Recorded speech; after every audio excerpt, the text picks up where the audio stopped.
as soon as you tell me you're ready to go, we're ready to go. We ready? Ready? All right, all right, all right. Buenos, buenos, buenos, buenos. It is May. Already. Yes. The 6th of May. It is 6:30. I am calling to order the May meeting of the Western Wastewater Board. Madam Clerk, will you please say the roll? Director King Meredith. Here. Director Rentila. Here. Director Weiner. Present. Vice President Alvarado. Here. President Suddis. I am aquí. Madam President, we have a quorum with all 5 members present. Gracias, appreciate that. And with that, I will ask, will you all please stand for the Pledge of Allegiance, or if it is your desire, you may observe a moment of silence seated or standing, and I will ask Director Rentila, will you please, sir, lead us in the Pledge of Allegiance? I pledge allegiance to the flag of the United States of America and to the republic for which it stands, one nation, under God, indivisible, with liberty and justice for all, as soon as possible. Thank you so much. Vice President Alvarado, sir. Are you willing and able to serve as a parliamentarian for tonight's meeting? Yes, I am. Thank you so much. Audience, Vice President Alvarado will serve as a parliamentarian for tonight's meeting. As a reminder, the board's rules of decorum are in full force and effect. We ask everyone to wait to be recognized before speaking and keep your remarks focused on the item then under consideration. If needed, I don't like to mute anyone or silence anyone, but if necessary, I will take the appropriate steps to maintain an orderly meeting. Individuals disrupting the meeting may be removed. At the president's, that would be me, discretion. Let's have a great meeting. Public comments. Now is the time for public comments for items that are not on the published agenda. Members of the public may comment during this time up to 3 minutes per speaker. Directors, you may briefly respond or ask clarifying questions, but you may not engage in discussion regarding public comment made during this time. Madam Clerk, have we received any written comments or requests to speak for tonight's meeting? We have not. If anyone wishes to speak on non-agenda items, please approach the podium or raise your hand in Zoom. Seeing none, we have no public comment. Very well. With that, I am going to ask our General Manager, Andrew Cloud, will you please lead us through the rest of the agenda? Sir. Yes, I will. Thank you.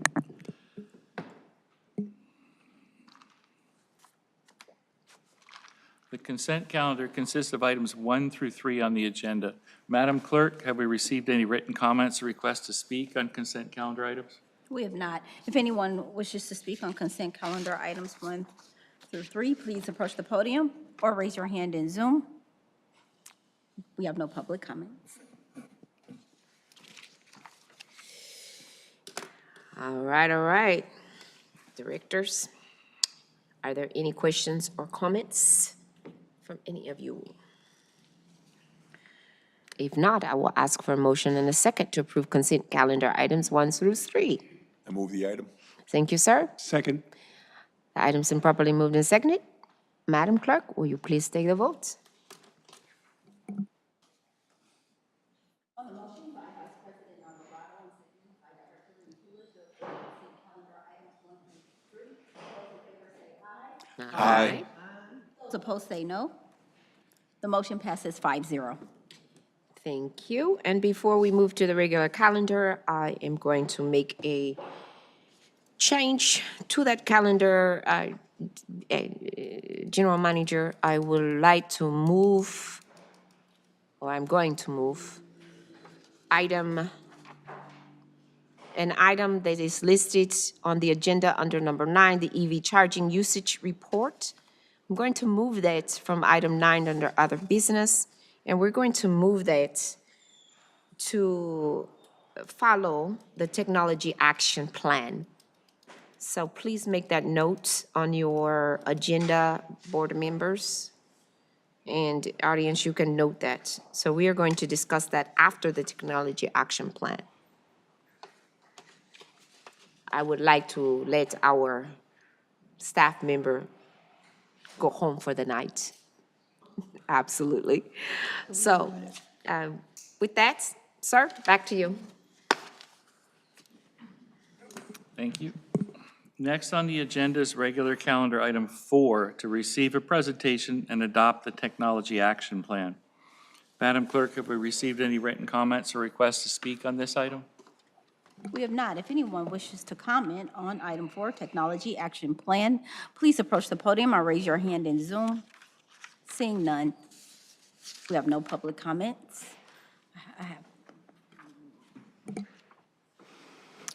Go ahead, Lakima. Introduce yourself. No, you can go ahead and introduce yourself and tell them why you're here. Right. All right. Good evening, members of the board. I'm Is your, Lakima Sam. is your mic on? Yeah. There we go. Good evening, members of the board. I'm Lakima Sam, Senior Management Analyst for Admin Services.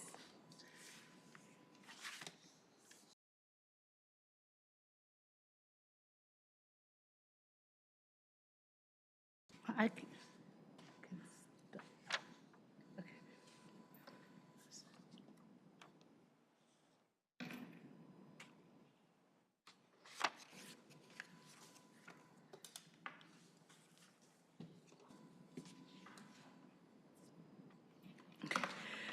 Admin Services entered into a contract with Client First, February 2025, for them to assess our technology environment and to develop a comprehensive technology action plan. As part of that effort, Client First worked with staff across all divisions to identify gaps, priorities, and opportunities for improvement. The plan is a 5-year roadmap and not a single project. The plan provided recommendations for the district's information technology and operational technology environments while prioritizing foundational systems before new tools. It also aligns technology with day-to-day operations and emphasizes training and change management.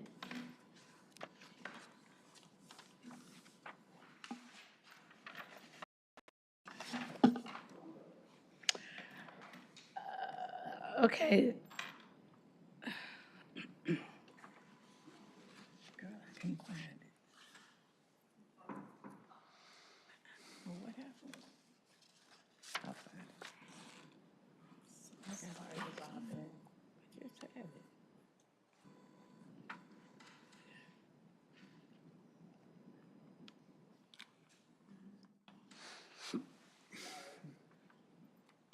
It's okay, it's allowing me to breathe.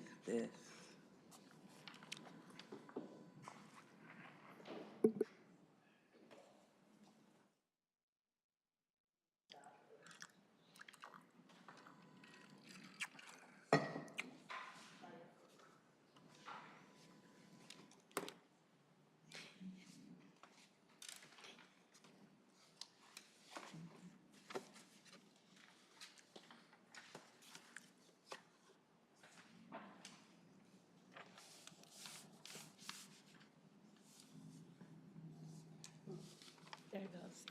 Okay, thanks, Robin. So oh, wait, let me go back. Okay, so the technology action plan, it ties back into our strategic plan goal around integrated systems and innovative solutions. And it reinforces the key priorities such as update and maintain security measures, develop and implement an AI use policy, optimize current systems for efficiency and effectiveness, and ensure seamless integration of current and future systems. It leverages reliable data to inform decision-making, and it ensures sufficient technology support and training for all. The plan is about creating more coordinated and sustainable technology environment.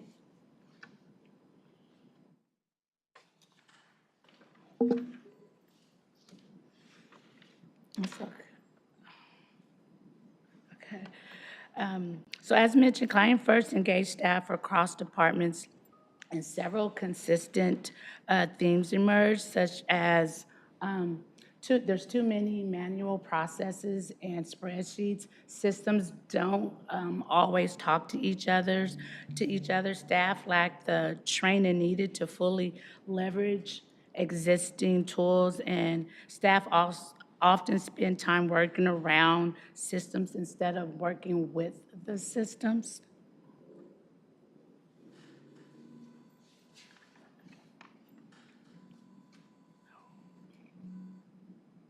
Okay, sorry. So when you take a step back and look at all of that, what it leads to is staff is spending additional time on manual tracking and reporting. And with that, data can be inconsistent, which can have an effect on decision-making. Additionally, there's a greater risk during audits and outages or staff turnover, and it just becomes more difficult to scale operations as the demand increases. Okay.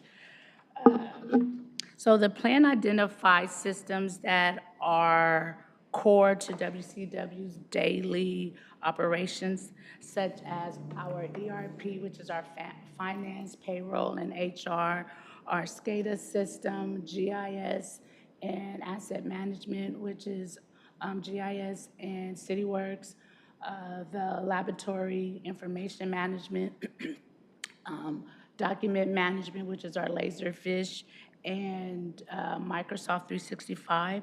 The district already relies on these systems, so the TAP focused on improving and strengthening what we currently have in lieu of replacement. Okay, so staff across the organization help prioritize the initiatives outlined in the plan. And project initiatives are categorized in high, medium, and low priorities. So the high priorities are mission critical, risk reducing with a significant cost benefit or return on investment, or has a significant service impact. Medium priorities include important improvements with a measurable cost benefit or return on investment, and often depends on higher priority work. And then low priorities add value with minimal cost benefit or returns on investment, but can add value later, or can be added later. So another major finding across all departments is the need for more training and a focus on practical role-based training, identifying power users or champions within departments, and making systems easier to use and not more complicated. So the key takeaway is really that technology can only work if people use it. Another important component included in the tab is improving how data is used to support decisions. The plan recommended retooling the IT committee to align more closely with priorities in coordination with the data work group, and establish clear priorities and sequencing for each initiative. So the managers will play a key role throughout this process, including identifying needs, setting priorities, and supporting staff adoption. So this will help ensure decisions are grounded in real operational needs and that the information is reliable. So as we move forward, the focus is on making work easier and not more, and more consistent and not adding complexities. So the next steps include establishing clear ownership of software applications, begin planning for the highest impact areas, add initiatives into budget planning, align IT committee, and ongoing communication with managers as projects advance. Any questions? I know I ran through that so fast, sorry. You did fine. Thank you so much Thank you. for that. So, Board, the Finance Committee received a presentation, two presentations on the Technology Action Plan, also referred to as the TAP, in March, and we also received an update based on a review and questions that we sent back to the staff in an updated review in April. So, thank you, Thank you. especially for incorporating some of the revisions that we asked for. Director King Meredith, did you want to say anything before we turn it over to actually, before you do that, let's call for some public comment first. Madam Clerk? If anyone wishes to comment on item 4, Technology Action Plan, please approach the podium or raise your hand in Zoom. Seeing none, we have no public comments. Thank you so much. All right, Director King Meredith? Yes.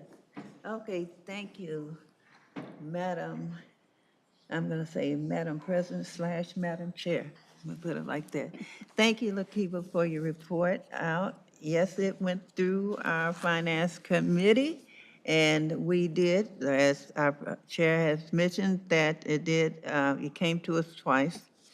And we see that you had made, you have went back and made those, what we recommended before you brought it back to the full board. And I was just scuffling to make sure that everything that I had noted and put my little stars by, that you have fulfilled it at this point.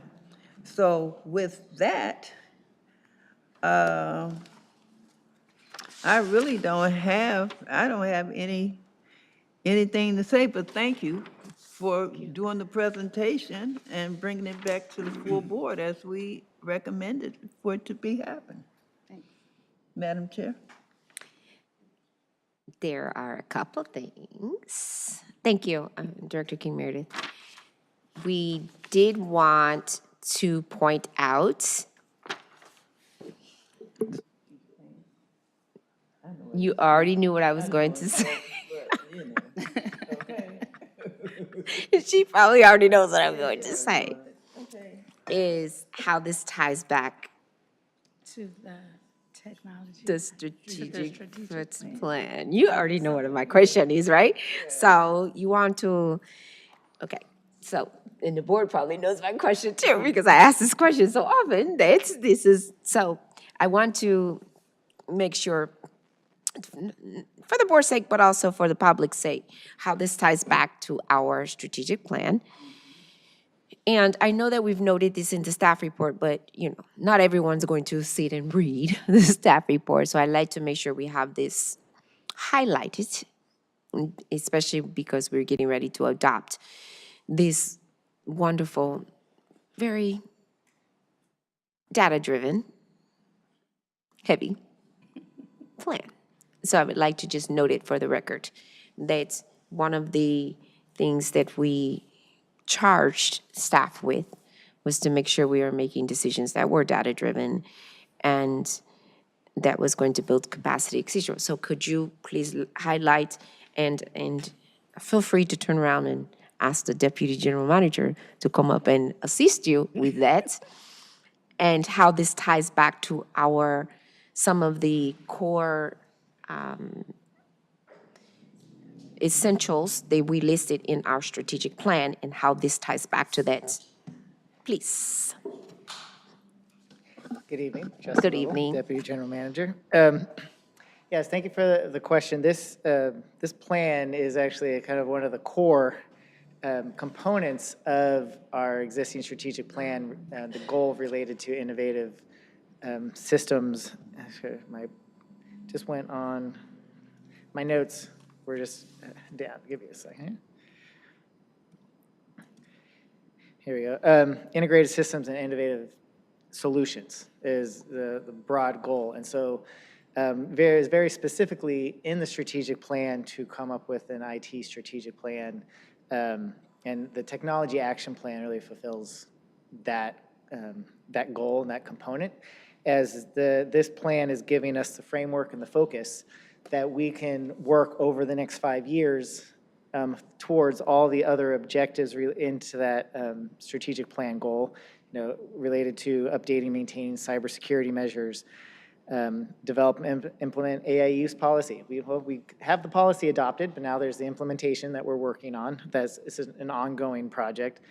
Looking at how we can be more efficient with our systems and be more efficient and effective, and better integration. So that's another goal that this plan is going to help us hone in on which areas do we need to focus on, as well as we've talked quite a bit about with the board, with the Finance and Administration Committee, about using data-based decision-making. And so to have data, we need databases, and that's our software systems. Right. And so we need to be able to make sure that we have quality data and that we can rely on it, and we could use that data to help us inform our decision-making. And then the other component is ensuring that all of our staff have the appropriate training for their roles, and that they understand what their roles are and how to use the systems that we've invested in. So this plan is essentially going to help us achieve all of our objectives related to the strategic plan goal. Yes. And we also talked about that this would be the part of that this was not a static document. This is a very dynamic plan, correct? Correct. So this is something on an annual basis. We're going to be reviewing what have we done, what progress have we made, and do we need to make adjustments based on new information? I just wanted them to know this is what you're doing, that this is not something that you've come up with in 2026, and then you're not going to be revisiting it. And this, because we know the technology changes a lot, even in 90 days. Right. And so you're going to be continually looking at it. And then we had some very clear next steps, that you will be looking at a clear ownership of software apps. There was a plan for the highest impact areas. We talked about that, right? Right, which is one of the slides in the past of the kind of our priority softwares, like the software systems that are critical to the operations. Right. And so those are that grouping are the ones that we're going to spend the most time on initially. There are dozens of other, usually web-based systems that we use, but sometimes it's a lot smaller group that are critical to just how the organization operates. So those are the ones that we're going to spend the most time on to ensure that that staff are trained and that we're using them the most efficient and effective way. Right, and figure out if we really need 120 apps.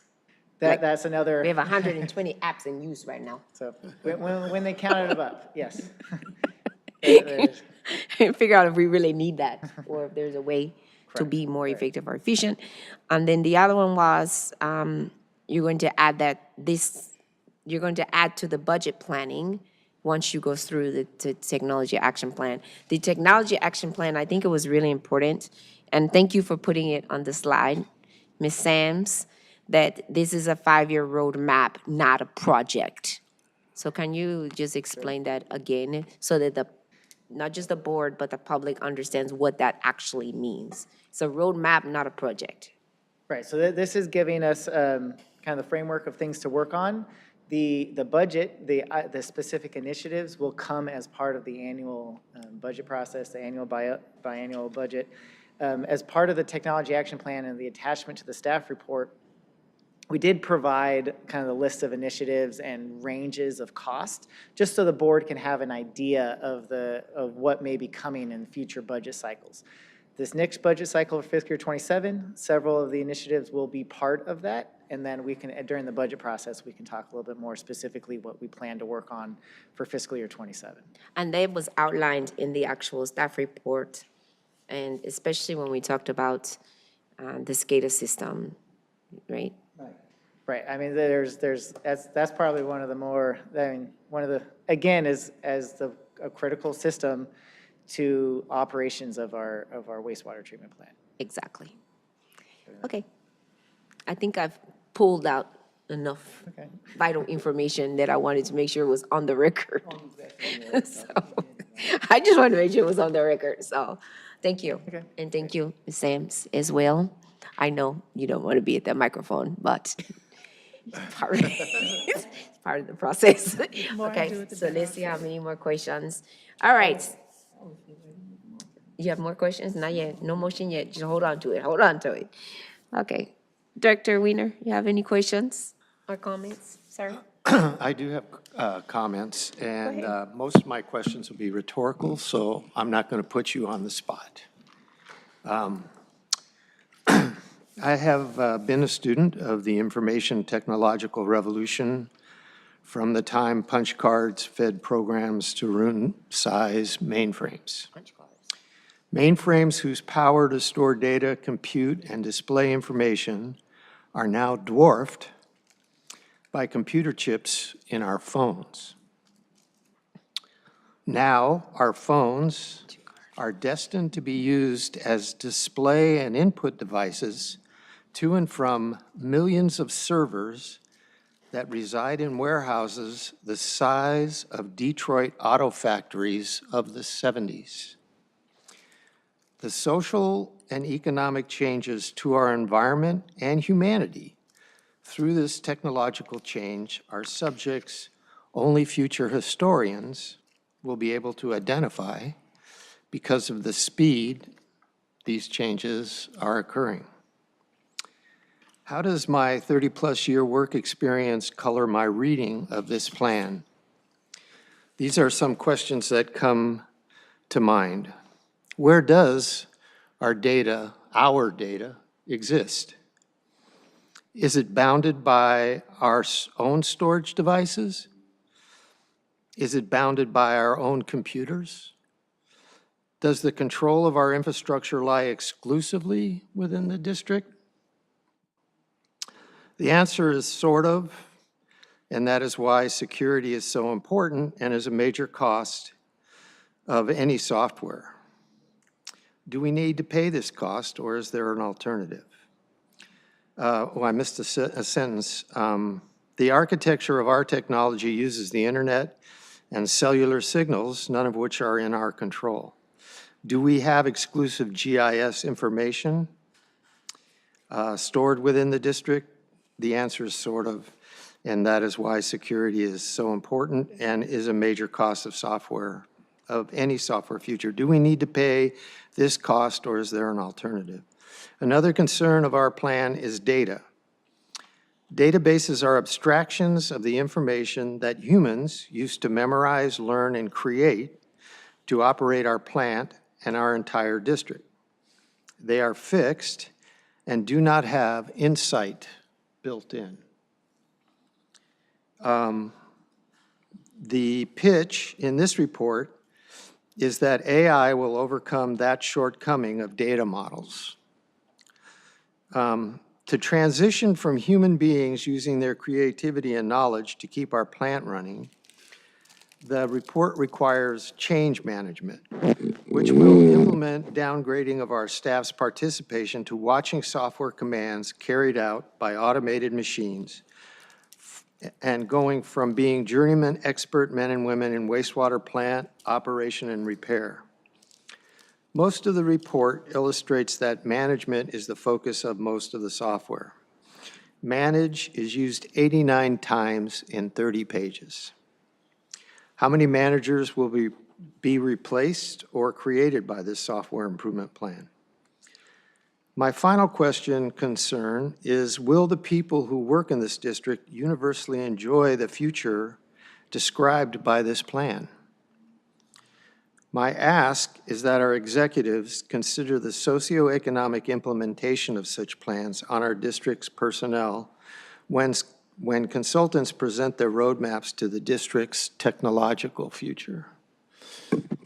I don't think the plan lacks detail. That is not a critique I'm making. And the subject matter that I'm speaking of is at a level much higher than the plan.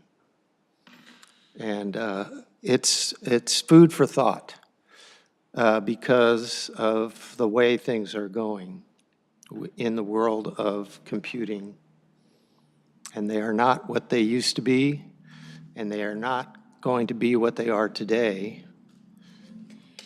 And control of our software is destined to be done outside of our district. We will be signing up for software as a service. We will be paying a monthly fee. We will do upgrades. They will automatically upgrade our system from afar, just like they do on our phone. They will do that for all the software we have. And these are issues that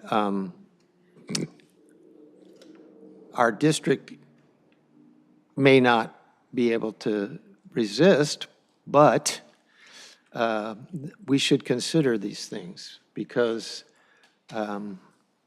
they affect human beings and they'll affect all of us in how we do our day-to-day and how we even interact with each other. So I just bring this up because I've experienced these massive changes over time. I've implemented countless of these plans. I specialized in connecting software, integrating software, and I've seen the effect on work from all of this. So I just wanted to give my knowledge to the district in this regard. Thank you. Thank you for those comments. I appreciate those comments, and I think it would be useful if to maybe look at the FNA committee meetings. We've had quite an extensive conversation during those meetings about making sure that all levels of employees were included in the conversations for what software is going to be used, how it's going to be used, how the training was going to happen. So we had extensive, because, quite frankly, SaaS, infrastructure as a service, those kind of things is what I do. Not a long time ago, like my career. So I also have that as a background, and so I'm very keen in everything that you're talking about. And we have paid particular attention to data security, data ownership, and I understand and I get it, and I think all of us get it. That said, that is the way of the industry of software procurement and technology procurement. And those are considerations, but it also is some of it is a reality, not just a consideration.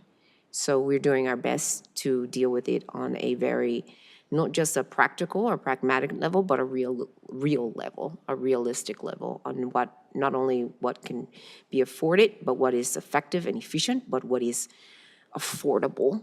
And it is becoming increasingly not affordable to buy licenses per the person instead of in a cloud-based system.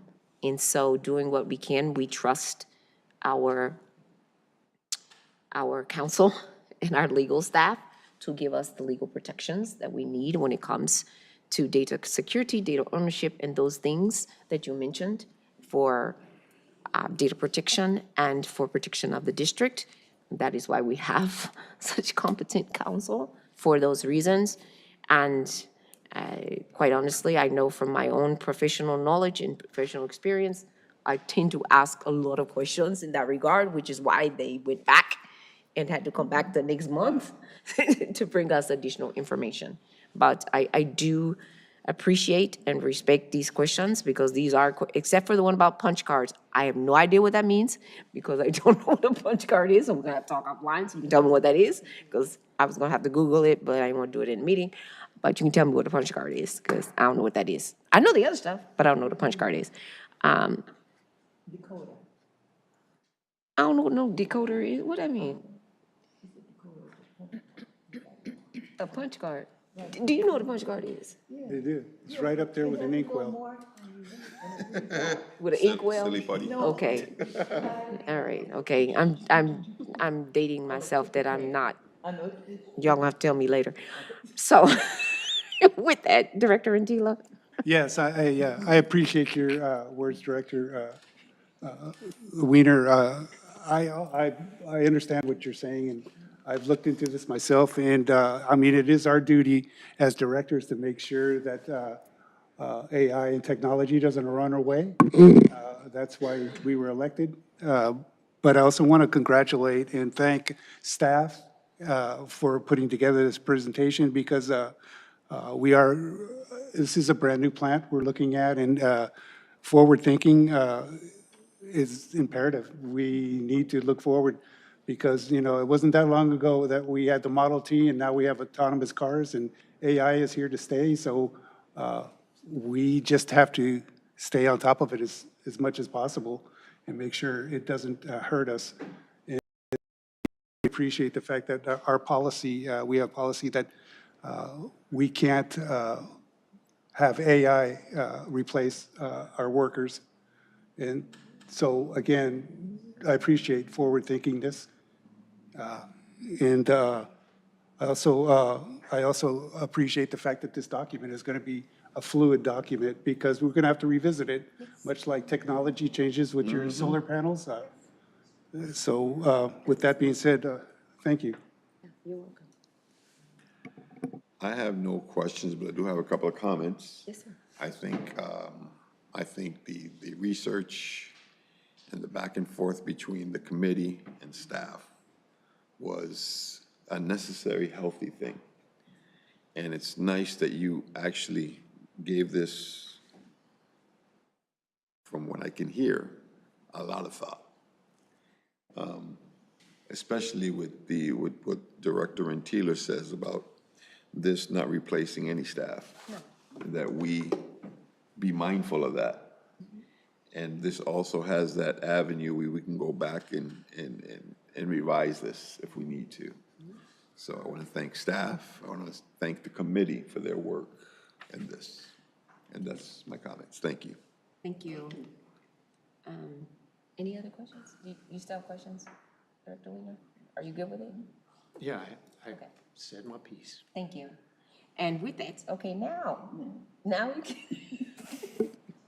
Thank you. Now you can make your motion. Okay, thank you. Well, upon the discussion and which has been brought to the board, I would like to make a motion to actually receive. You want to adopt? Okay, well, it's to adopt. Well, I was going to say receive the presentation and to adopt the technical action plan. Technology action plan. Okay. Yeah. Or you can just, you say move the item. You can just move. Okay, You can move. move to adopt. Okay, move to adopt. Okay, so let me rescind and let me restate, okay? To move to adopt the TAP, technology. which is the Technology Action Plan. Okay. And would someone like to second? I'll second. Oh, go ahead. I'd like to second that. All right. Thank you. There you go. So the item's been properly moved by Director King Meredith and seconded by Director Rentila. Madam Clerk, will you please take the vote? And the motion by Director King Meredith and seconded by Director Rentila to adopt the Technology Action Plan. Those in favor say aye. Aye.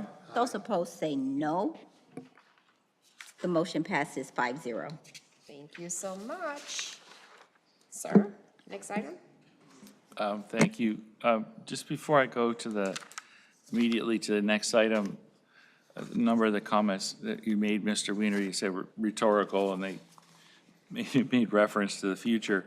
Boy, I wish we knew, but the companion plan to this is the AI policy, and an awful lot of the comments that you made or the points that you made about staff and how we'll use AI is in that policy. This is the platforms, the technology, et cetera, but a lot of that is trying to be addressed in that policy, but sure would be nice if we really did know the future, but we're trying. Yeah, I'm still playing lotto. Good luck. Man, I need that. Okay, next on the agenda, as noted earlier, President Suddath requested to move an item. So the next item will be other business item 9, specifically under reports from staff, general manager, general counsel, the EV charging usage report. Yes. Thank you.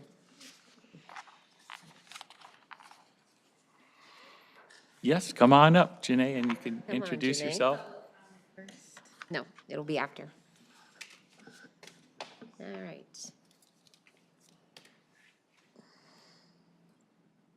Okay, well, I can ask for public comment, but why don't you go ahead and introduce yourself Yeah, first? let's do public comment after she does the report. You want to do it afterwards? After. Okay. Yeah. Well, introduce yourself and do the report. Then we'll- Awesome. Hi, good evening, Board. My name is Janae Carter, Senior Management Analyst in Admin Services Division. I come before you to present the one-year summary of the electric vehicle charging program. A 6-month pilot launched in March 2025.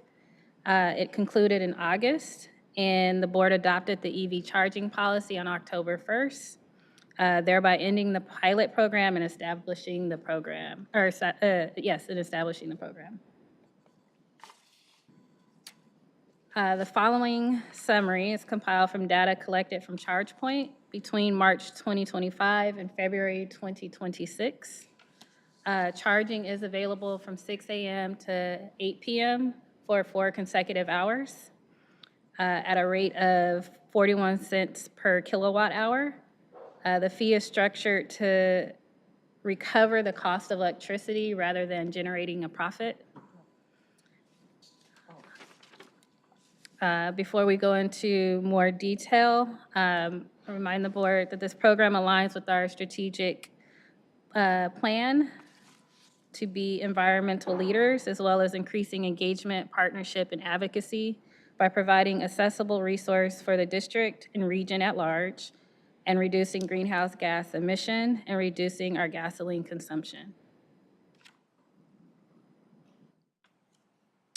In the first year of service, the program saw 147 unique users, totaling 583 charging sessions for an average of 1 hour and 50 minutes per session. In total, 6,300 kilowatt hours of energy were dispensed. From an environmental outcomes perspective, that corresponds to 4,833 greenhouse gas savings in kilograms and 802 gallons of gasoline saved. This slide shows the total charging sessions per month with distinction between the community and staff charging.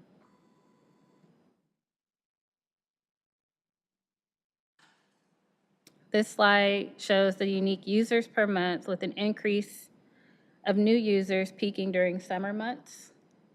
The program has both consistent and new or occasional users over the course of the year. The average sessions length by month are displayed here with an annual average of 1 hour and 50 minutes per session. We maintain the 4-hour charging limit to support access and maintain availability for the users.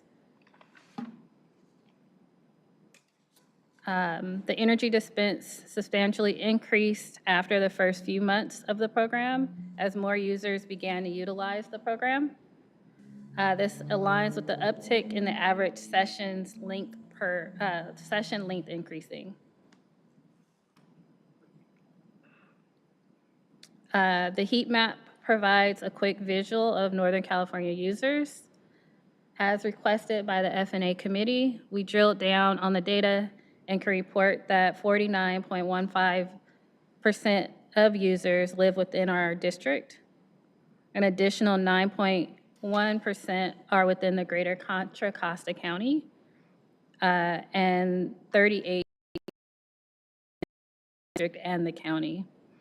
The 3.62% of users provided payment not connected to a zip code.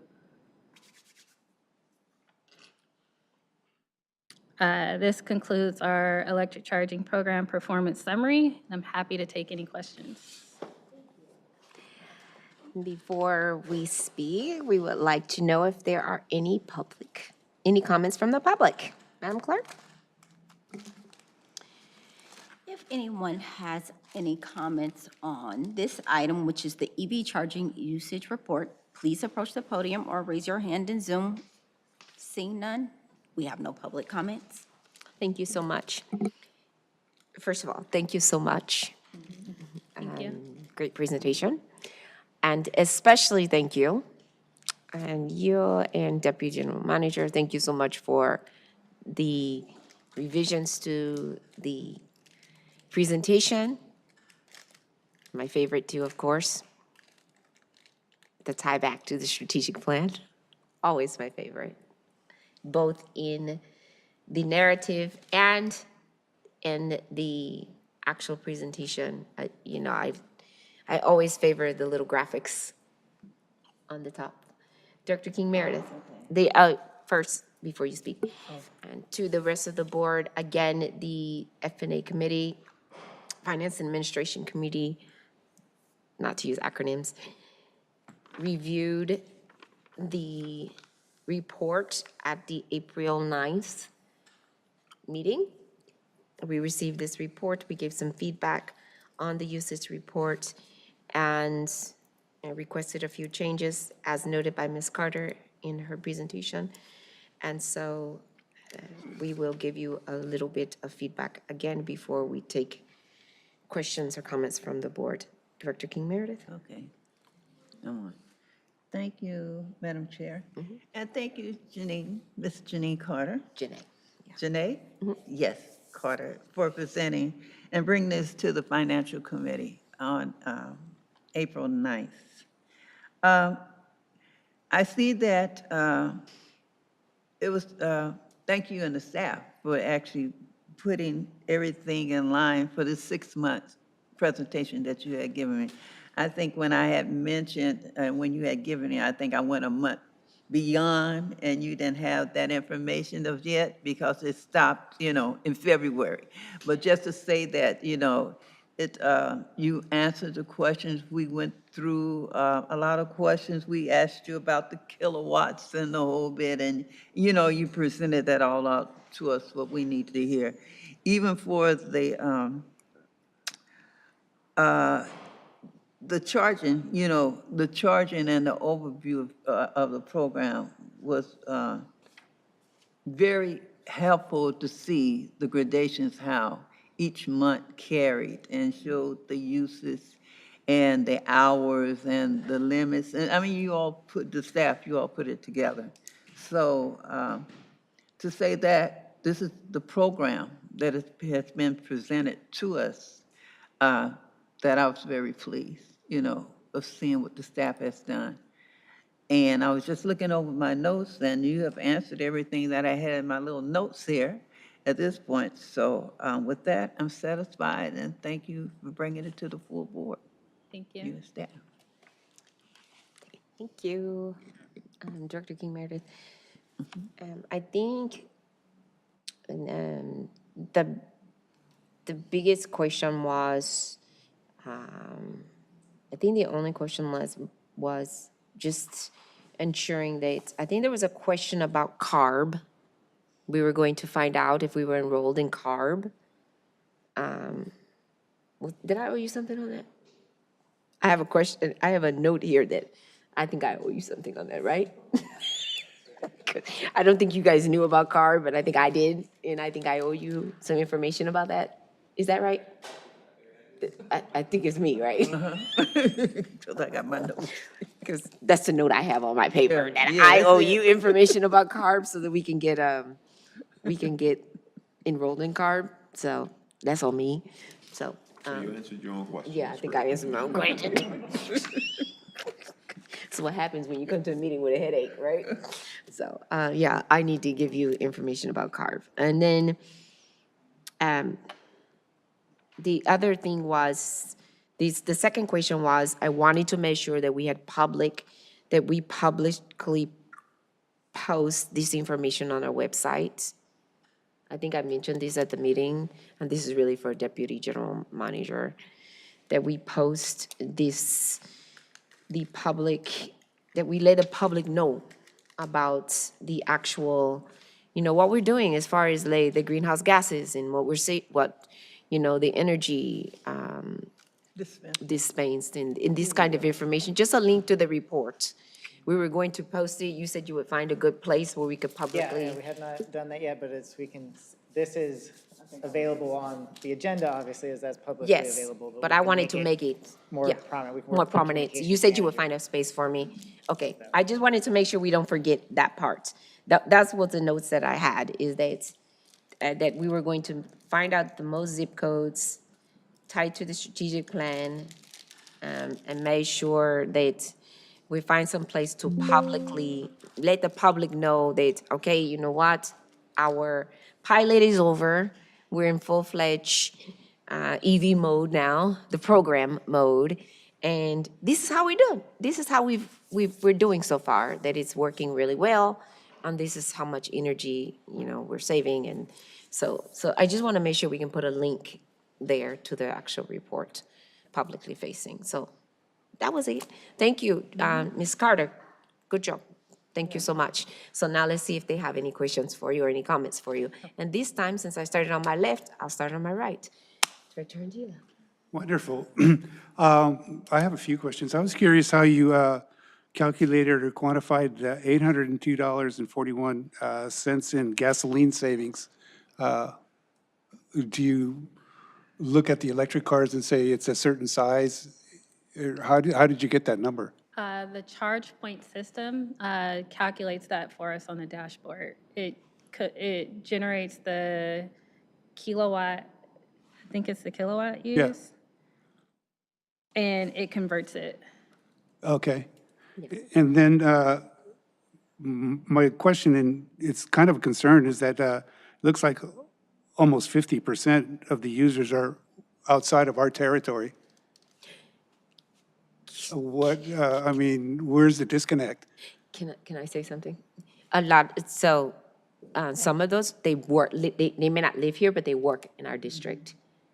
So, and it happens a lot. I just happen to know that because on ChargePoint site, I just happen to know that, because you have to have a charge point account, because my son has an EV, electric vehicle. So if you work in the area, you have to look for a site. So if you work, so some of them may not live here, but it's by zip code. So it's by where you live. So if your credit card is like in Albany, for instance, or in Berkeley, it's by that.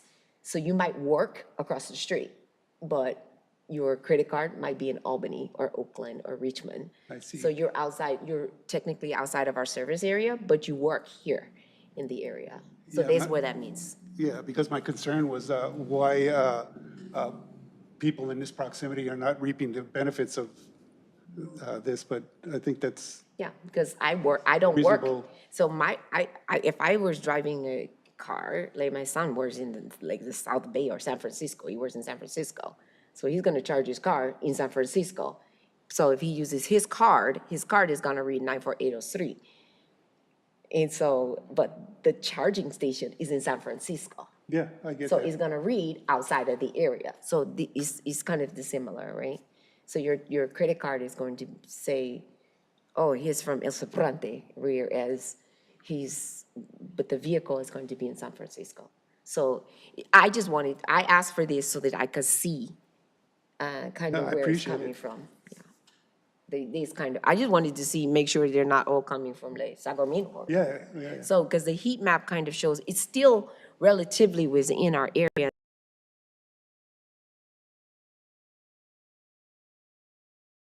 Costa County, so Yeah, because I know we that's have, really what I was looking for. yeah, I know we have a lot of electric car users here in Richmond. Yeah.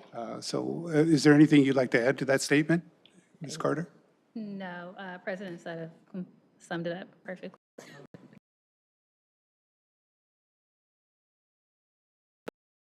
Public during certain operating hours, so we don't have any, we're not out there screening who's Yeah, using it. yeah, I appreciate that. Thank you.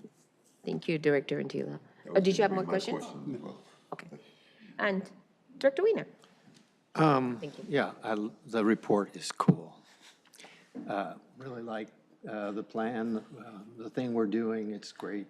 I did notice, and this is weird, if you look at the December graphs, it looks like people are parking because it says that in December, we had 9 users. In December, we had the highest average session length, and we didn't have the highest energy dispensing. So my assumption is people are parking, parking there while they're charging. So they're staying there longer than it takes to charge. And the only other thing that I'm surprised that we don't know, and I've been having a hard time finding it because I have a chargeable hybrid, is cost per mile. It would be really nice to know the cost of electricity and how far it takes, running, because I'm sure energy prices for electricity are going to go up. So I'd like to know how many kilowatts it takes to go a mile, or how much it costs for the energy to drive my car per mile. I think that would be unique per the vehicle. Well, I think you can average, there's an average that can be determined. I mean, they always tell you what, we know how much a gallon of gas costs, and then we can transfer that to our cars. So cost per mile of electricity might be interesting. It's much like I don't- Janae plugged in, used an algorithm which decided that, oh, we use this many kilowatt hours, that saved this much in gasoline. Well, of course, gasoline prices are different depending on what octane, so there's certain assumptions that are built into that. It wouldn't necessarily be directly to our usage, but we can provide But it would be different. the basic information on that. It would be here's the standard, or here's the criteria that's used to make that what you're looking for is some kind of Somehow to compare. a comparison, or it won't be exact to what our usage, but if you're looking for a number that kind of what is the translation, we can provide that. But I don't know if that's It'd true, be in though. the same algorithm. But I don't know if that's true, though, GM, because that would be different, right? Because certain cars are hybrid, and so the use per mile would be different than a totally electric vehicle. Absolutely. So and- I don't think that that's kind of like correlating. And cars that burn at, a 6-cylinder versus an 8-cylinder versus a 4-cylinder that use gas burn differently, different rates in gas, traditional gas. They burn differently too. So I think, the highway mileage in a 4-cylinder is totally different than the highway mileage in an 8-cylinder or a 6-cylinder. So I think that, trying to figure that out is based on what that car manufacturer has already determined. And so I think that that's on the car manufacturer. So I don't think that that's an exercise almost in futility for the district to try and figure out. I think that that's something that we can probably ask ChargePoint if they have that information, but I don't think that's a district. Yeah, I don't no, think that's a didn't think- district thing. I wasn't asking us to do any work. I was hoping ChargePoint might have I mean, we can ask- information like that. yeah. And the other thing is that PG&E does publish their estimate what it cost in gallon equivalents for electricity. And my car, when we've experimented without charging it versus charging it, says we get 65 miles to the gallon on gas, and we get 120 miles to the gallon if we use the charge, because most of our trips are short and we only use electricity. So Yeah. what I'm saying is it would be really nice to tell a person that it's $2.85 per gallon equivalent of electricity is what it is. It's a $2.85 is equivalent to a gallon of gas in cost. Well, Go ahead. I was just going to say, that's technology for you, Director Weiner. Yeah. Well, I just know that, I'm not a Luddite. I just think that with the gas going up, I hope you didn't get know, that impression. I paid almost $8 a gallon over the weekend Wow. for gas. And it was $8 a gallon, it was $7.99, and that's $8, $7.99 a gallon for gas, that I think that Are you driving a I'm driving a regular. diesel? No, Imagine if you were. no, I know. It was 91, I paid for 91 Yeah. octane. I have a And friend I that- just know that this will probably, you'll probably have more reports like this, madam. One Carter? a year would be good. So this was just 1 year, and I think we're going in the right direction. I love it. And we really appreciate Oh, this, I and I wanted think, to make one more comment. okay, go ahead. The heat map, that tells a story. Yeah. The heat map, that tells a story. That is a great device for telling the story. Yeah, that's what we. So I recommend it be used for whatever we can. Yeah. Because it really does tell you right away something. And so that was a good inclusion. And Yes, sir. also, we got to keep those people from parking.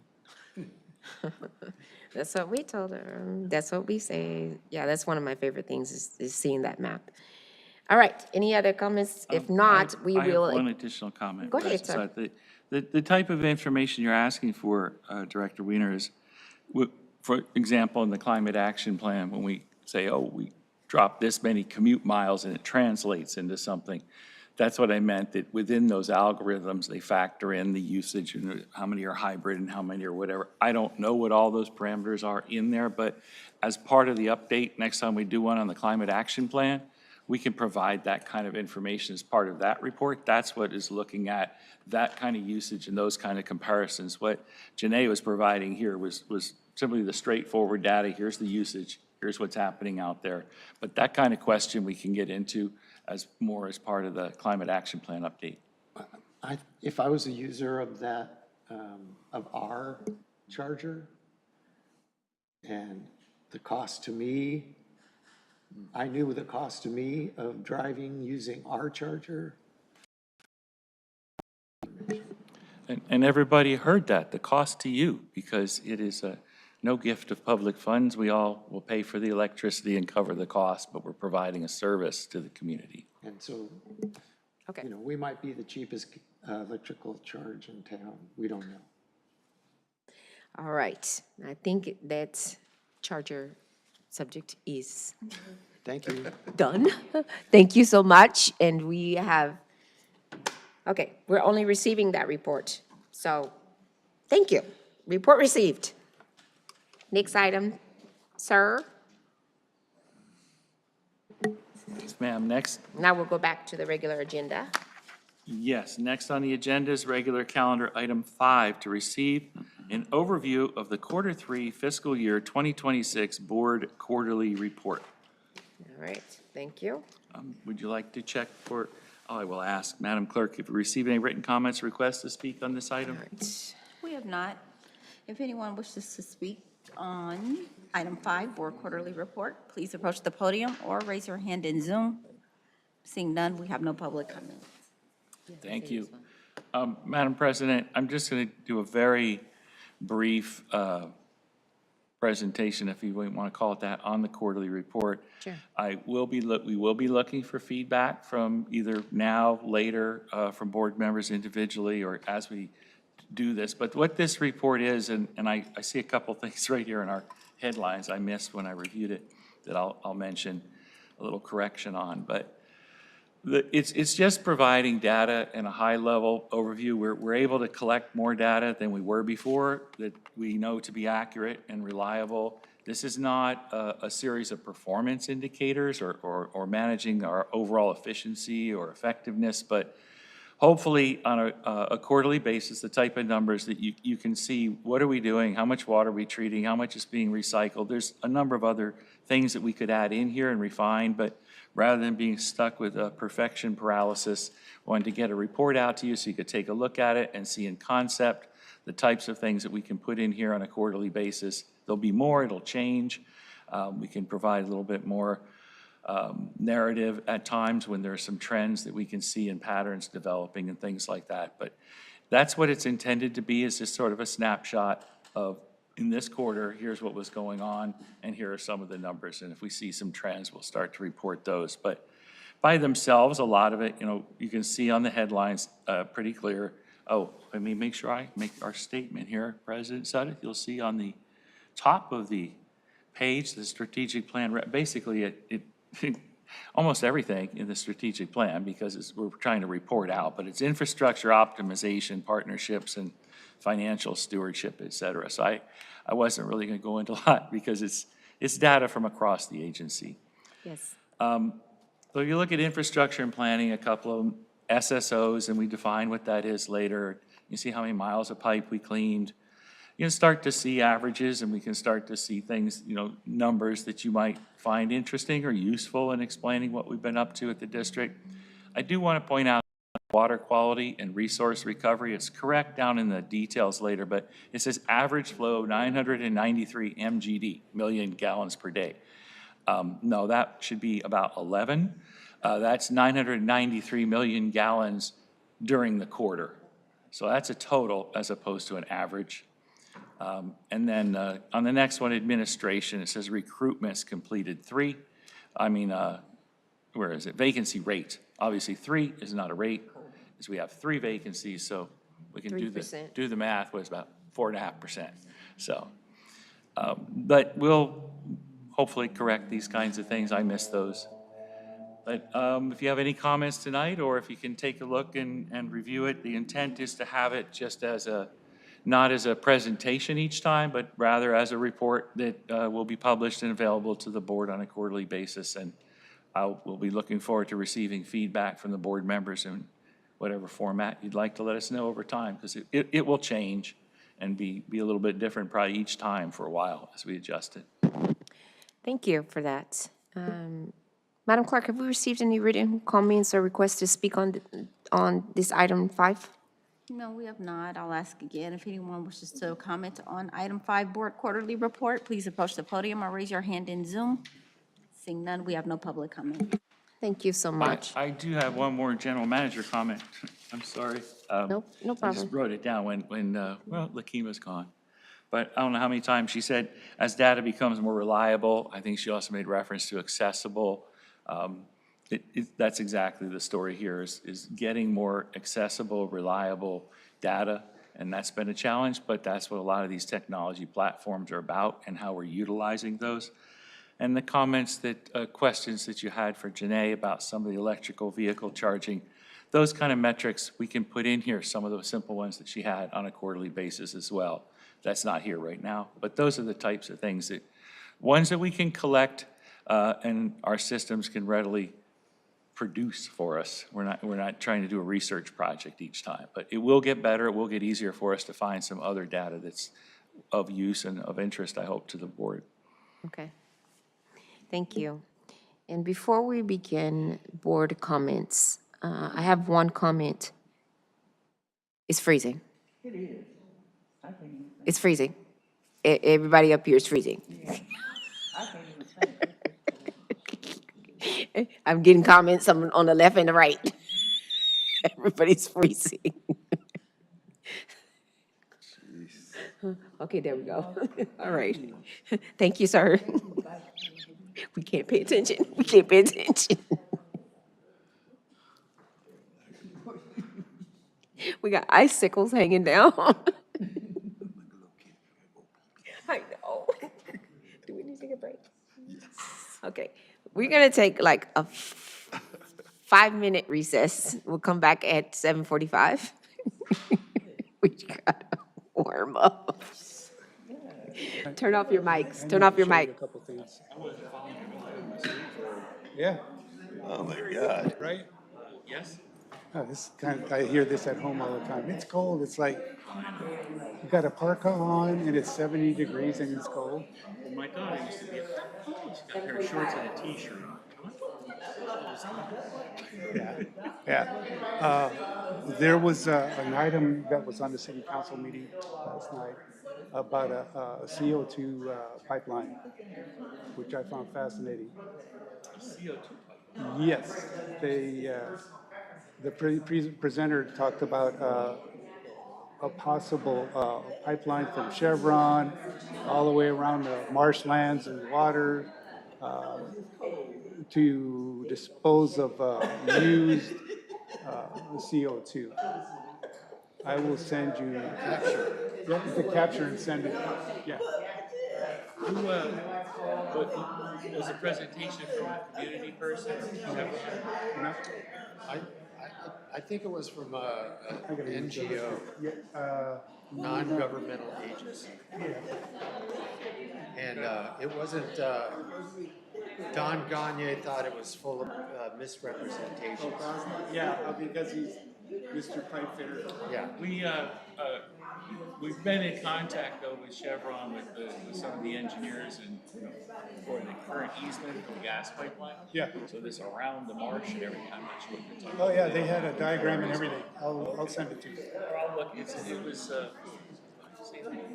So,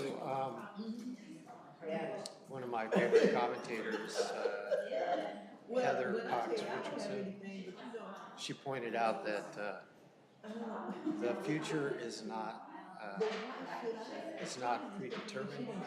We write the future. Now we do. I mean, that's what we do.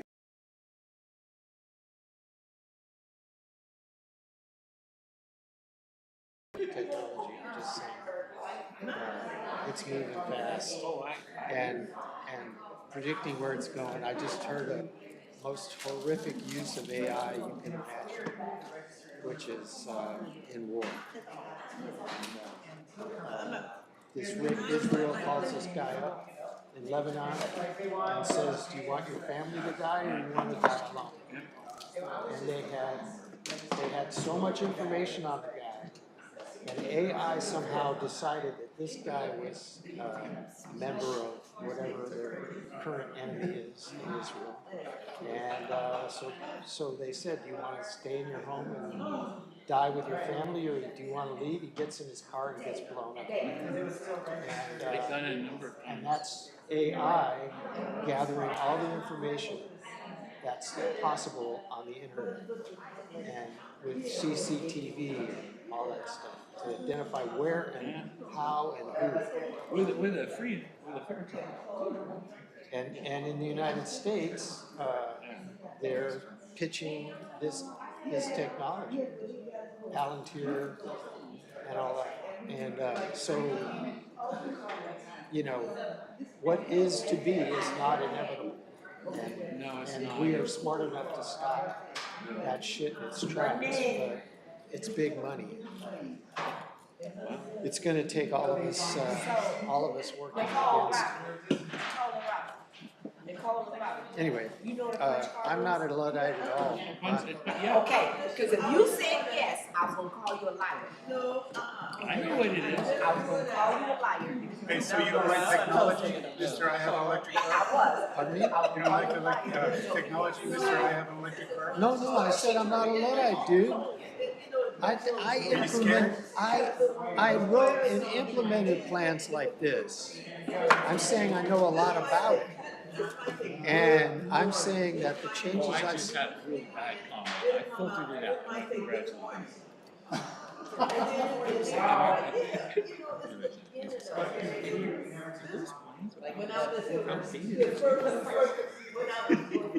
No, they're, yeah, I'm just saying they're very, it was detailed, and it took me all day.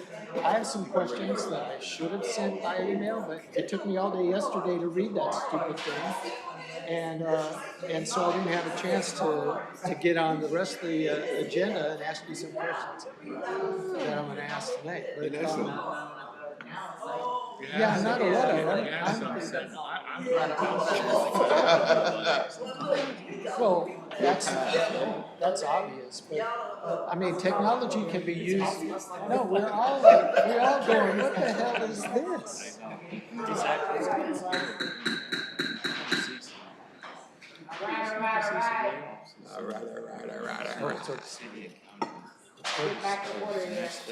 Well, technically, it's already done in earnest. Well, that's different. How about it?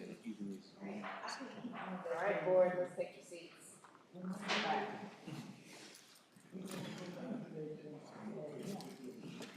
All right. A little bit more boring stuff. All right. So, resume the board quarterly report. We received briefings from the general manager. You all should have a snapshot of the report in front of you. Are there any questions or comments from the directors? I'll start with my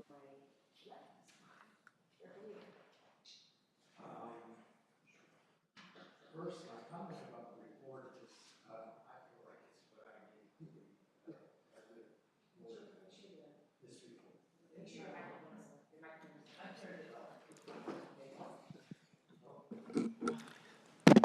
Yeah, this report, I feel, is like what I need to be a good board member. As the intro states, it gives the board a concise view of how quarterly activities support WCW's long-term goals. It is gratifying to see how supporting the strategic plan has been implemented and monitored by the district. Well done. I do have a couple questions that were raised by the report. One is, can I get a definition of high conductivity discharges? I could do so, but Aaron, you haven't had a chance to come up here and talk to the board yet this evening, so. let's ask all the questions. Okay. Let's ask all the questions, and can you guys just keep note, because I want to keep rolling. Okay, conductivity, we can explain that. Okay, here they are. I have four. Please describe the Cat 1 spill and its solution and mitigation. What was that one, I'm sorry? The Cat 1 spill, there was Okay. one Cat 1 spill. Has the PIPES program been effective in the areas known to have the most I&I? A heat map, that would tell the story. Any idea of the source of radiation? Do our processes concentrate or segregate radiation? I mean, that is a horrible thing to think, that we get radiation from our wastewater. And then the last one is define high conductivity discharges.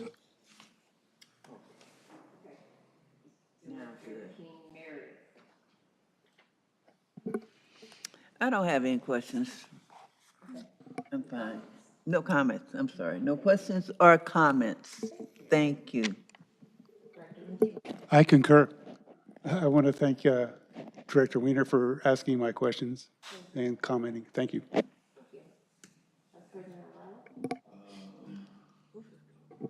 No, I'm going to thoroughly review the report, and if I have questions, I will ask them directly to the GM. Thank you. Thank you. And you can make your way up here. Sir, Mr. Weiner, actually, you should say that. You have 4 questions so far. Thank you, GM. We've had conversations on this already. So much of this report, thank you, and thank you for adding the references to the strategic plan. That I appreciate greatly. And thank you for adding the definitions. I appreciate that greatly. Somebody listens to me, besides my children, who sometimes listens, not all the time, but I appreciate that greatly. I appreciate not having, a lot of acronyms, and I do appreciate the layout, and I also appreciate the caveat that this will change, so I want to make sure the rest of the board understands that it is, again, it's not a static document, it's a dynamic document, it will change. And as the GM mentioned, they are working on creating a document that works. And so it may change, right? It may change in the look and feel of it until it becomes something that is workable. So that don't keep you standing there for too long and you forget the questions. Oh, that's okay. I know that, and one of the questions about the cat 1, but I don't want to say cat 1, I want to make sure the audience understands that one of the questions was about the category 1 spill that's mentioned on page, well, here it says page 66, 105. There was mention of one category 1 spill of 2605 gallons. Is that what you were referring to, Director Weiner? Yeah, it's a footnote. It's a footnote on the counts of things. Actually, it's mentioned on the highlights and narratives, there was actually a number of spills. Yeah, I'm saying, well, I consider that like a footnote to the graph. There was a number of spills, but you're specifically referring to the category 1 spill. Yeah. You wanna speak to that one first? Sure, I can do that. Aaron, Unless go you'd ahead and like to- introduce yourself, and then I want to Yeah. respond to a couple of them, and then Aaron will take a few. Yes, good evening, honorable board members, staff. Aaron Weiner, Director of Water Quality and Resource Recovery. So the first question, I think, was on the Category 1. A Category 1 is an SSO, a sanitary sewer overflow that reaches a waterway. Category 2 does not reach a waterway, but it's a certain volume as described in your report. And a Category 3, I think, is a less volume spill that does not reach a waterway. Does that answer your question? No, I was just wondering about the particular incident, because there was only one for the whole quarter. And what was the cause? What was the solution? And I'm going to turn to General Manager Clow because I'm not sure. I offered the opportunity to you to, but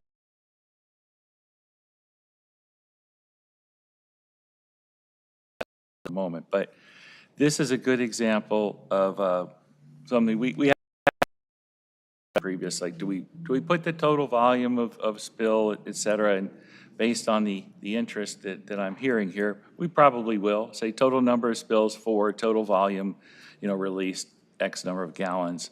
And then in the narrative, since we had a Category 1, we identified it. We did not explain what the underlying cause was, and I hesitate to specifically say, because I want to make sure I'm not conflating or confusing it with another one, but it was a Category 1 spill, and I'll make sure that we provide something back to you.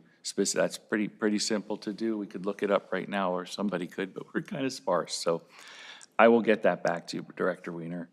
And then the pipes program, we don't see any difference in the I&I or anything like that. If that's what you're referring to, we can look at the pipes program and say how many, have been replaced, how much money have we put out, how much have we helped. But if you were asking for a specific, has there been a noticeable impact to I&I in the system, we can't do that yet. no, that wasn't my question. We identified, we had a flow study, and we identified certain neighborhoods where we had higher than normal I&I, or they were flagged, these neighborhoods were flagged for having a lot of I&I.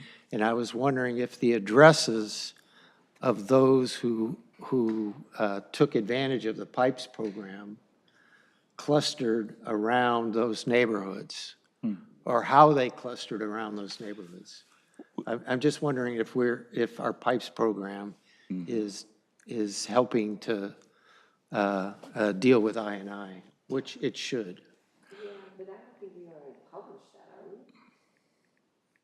We could do it for anonymous, but I think, I don't have the data in front of me, but I'm going to say I think, even without having the data, that they're not going to be clustered around those areas of highest need necessarily. The pipes program is for anybody who is in need and needs some help to replace their lateral, and we may have identified it from any number of triggers. Now, if it was in an area where we were aggressively putting notices out and inspecting, we could have gotten constructive notice and let the property owner know, but that's not typically how they've been noticed and notified that they need to update and replace their lateral or improve it. So, but we can find the data and sort of, and look, like you were just talking about heat maps earlier.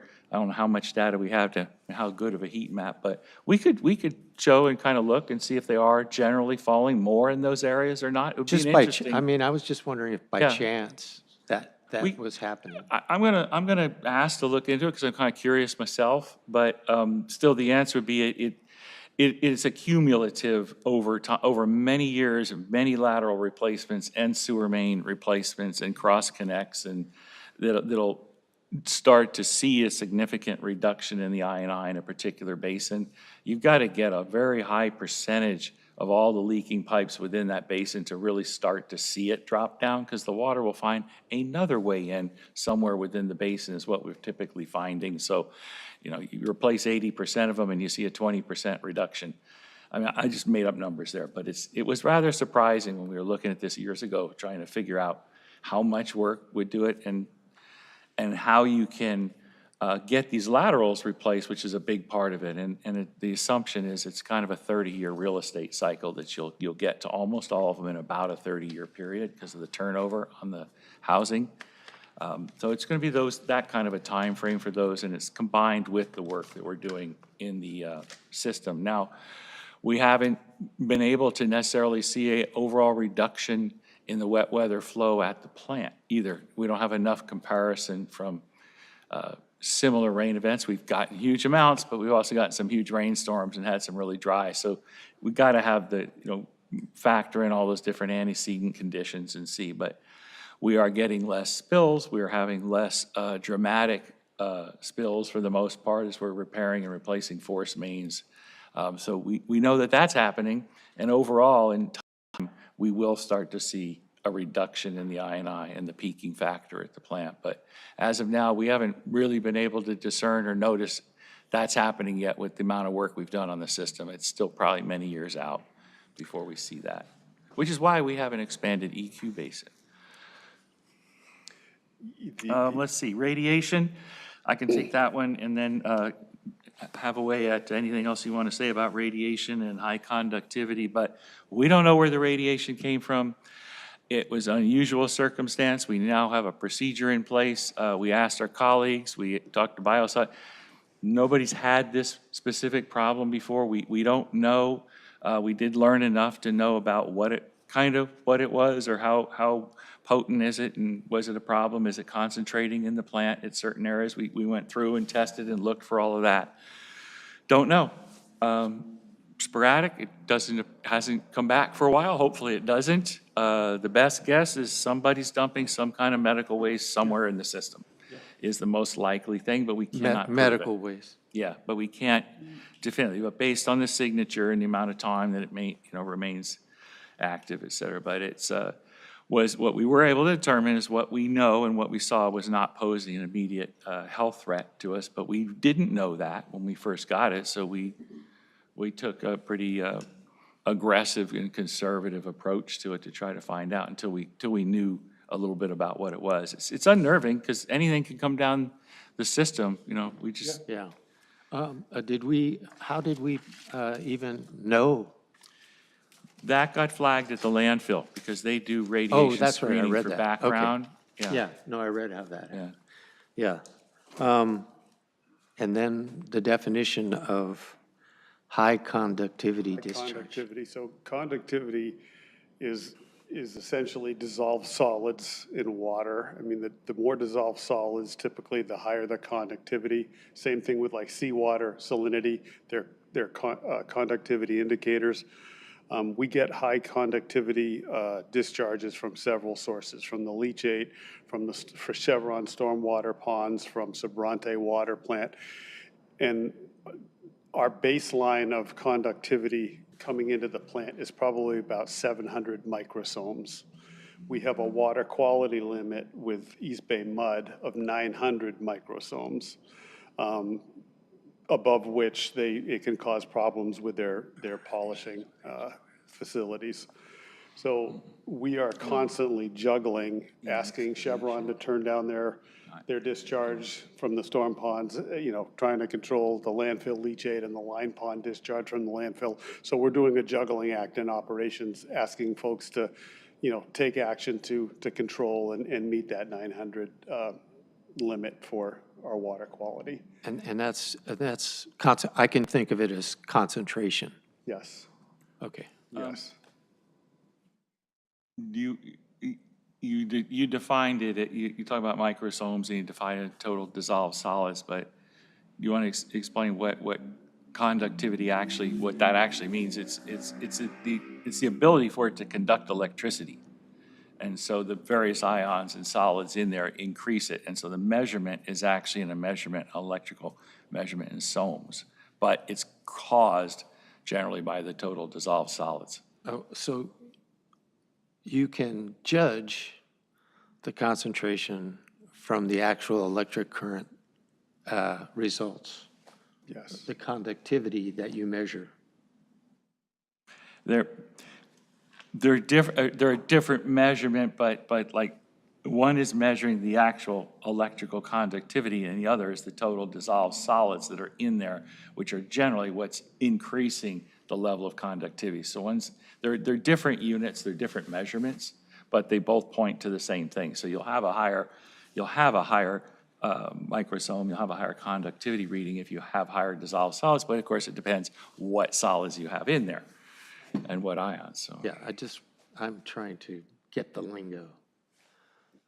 And just one example, the stormwater that we get from Chevron, it can be as high as 5,000 microsomes, so that's a big number, when you look at the 700 that's coming into the treatment plant. So it's a balancing act, and we're So constantly we working on dilute it. You're saying in some way we dilute what we get so that we don't output higher conductivity Yes. discharges. And really, this has all come around in the last 4 or 5 years. We've really had to take a real close look at it for obvious reasons, Yeah. so. Thank you. I'm just going to add one thing. I just happened to look it up here, Aaron. You mentioned, what is the limit that we're supposed to provide to East Bay Mud? 900 microsomes. Microsomes. Safe drinking water typically has 50 to 800 with our U.S. recommended guidelines, 900 to 1,600 microsomes per centimeter. So the fact that we're sometimes exceeding that and trying to get that over to East Bay Mud, it's less than drinking water standards what we're trying to send over to them. I mean, so it's not like we're sending them bad water, but it is bad for what they want, and one of the measures that we said that we would be able to achieve, and we usually do. It doesn't sound like I want to drink what comes from the plant, though. Chevron. I was just putting it as comparison that when we talked about we're exceeding these limits that we sent to East Bay Mud, that it's not a big water quality problem from the standpoint of we're putting a lot of contamination out there, but rather the quality of water that East Bay Mud's looking for in that recovery plant is quite high, the Yes, standards. and the dissolved solids have an impact on their membrane treatment. It fouls the membranes more quickly, which is a reason they. It's really interesting that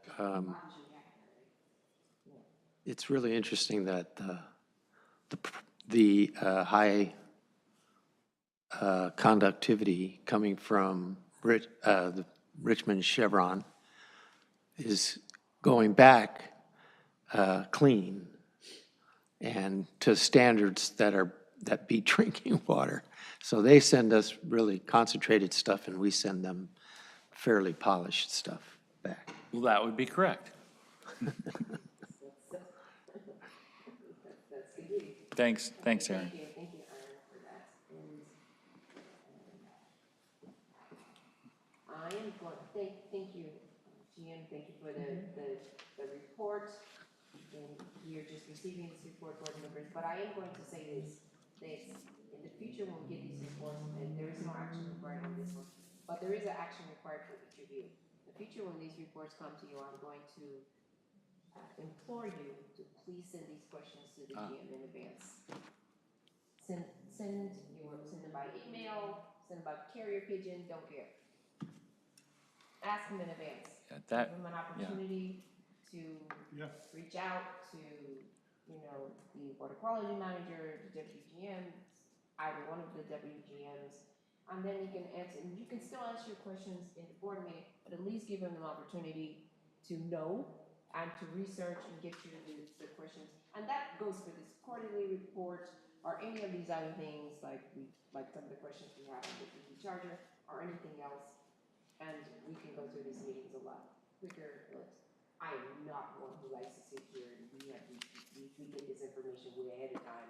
We can ask some of these questions ahead of time. I would Okay? appreciate that, and the intent would be then in the end of our agenda, when we have reports from staff, general manager, within that section, if there's something specific, some update or something particular about the report that's on the agenda for that evening, I'll make a comment or two about it, but it wouldn't be a full presentation unless the number of questions dictated that. No, and we can always ask follow-up questions to whatever we ask, but we get this information ahead of time. Please reach out when you have that information ahead of time. It would be And from, not only appreciated, but expected. Okay, next item, please. I'm gonna drag it on. Just as a simple example, again, from the feedback that I've gotten here from the board already, is we'll add some footnotes so that we can, if we use MGD and some of these other units, we'll define those and have that as a standard sheet that goes with the quarterly report, so any abbreviations used within it are noticed there. And then if we have a Category 1 spill, you'll see that there's some narrative around some things. That would be one. If we have a Category 1 spill, we'll make sure we include a narrative about that Category 1 spill. Maybe. It's already reported in public information.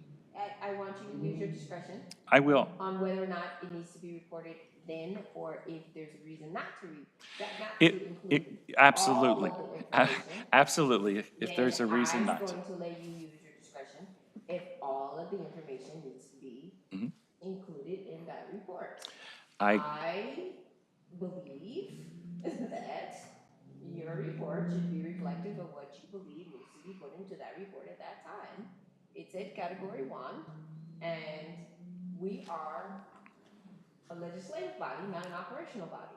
So there's some information that we need, and there's some that we do not. So I'm going to leave it to you. Thank you. That's all I'm going to say on the matter. And the rest of the board, that's what I'm going to say. We are not here to figure out the home addresses of where everything happened. It's not up to us. If we need to know, we'll find out. I would appreciate a definition. That's information that we can find out. We don't need it at that level, and that's not something that we should be asking. And I will keep that in mind, and we'll take a look at it. I think those are the kinds of things that we'll look at each time and decide and say, oh, we're going to put a little narrative or a sentence or two because we think it begs the question. But if it does, if it's necessary, I think it needs to be in the report. If it's not required, I think that it's. Thank you. Again, the heat map, fine. Actual. Definitions, fine. It will have Necessary, because that's public. The public needs to understand this definition, but some of it, I think, is walking the line between being legislators and being operational. Being micromanagers. We're not micromanaging, and we're not operations. So I want to make sure we maintain that separation. And I also You know, want to be, sometimes curiosity requires questions. I wish I could have, but that report on technology was so long, it took me all day yesterday to read it.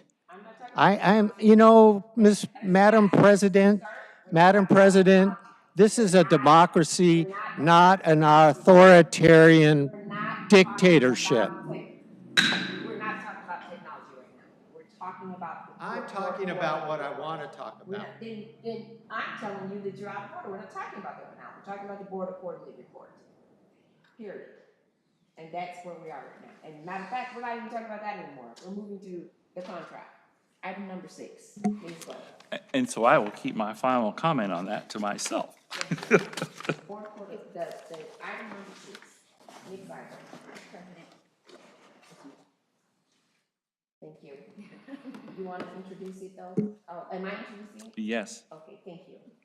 All right, next on the agenda is to approve a contract with Daniel King Consulting for a total amount of $11,000 for the general manager performance evaluation services and to authorize the board president to execute the same. I'm going to actually turn this over to the Deputy General Manager, Justin Labo, to introduce and give us an overview of the item, as well as after that, I'll ask the Vice President Alvarado, who was the chair of the ad hoc, to speak. Go ahead, sir. All right. Good evening, Justin Lovell, Deputy General Manager. This item before you is for a contract for a consultant to provide facilitation services regarding the general manager evaluation and the general manager contract. The general manager receives an annual evaluation, and I worked with the ad hoc subcommittee or the ad hoc committee to select a consultant to provide these services. Yeah. As noted a couple of months ago, I created an ad hoc committee comprised of Vice President Alvarado and Director Wiener to solicit proposals from firms to facilitate the general manager performance evaluation. Vice President Alvarado, you want to? Sure. So the ad hoc committee comprised of myself and Director Wiener solicited 2 proposals for the general manager evaluation services.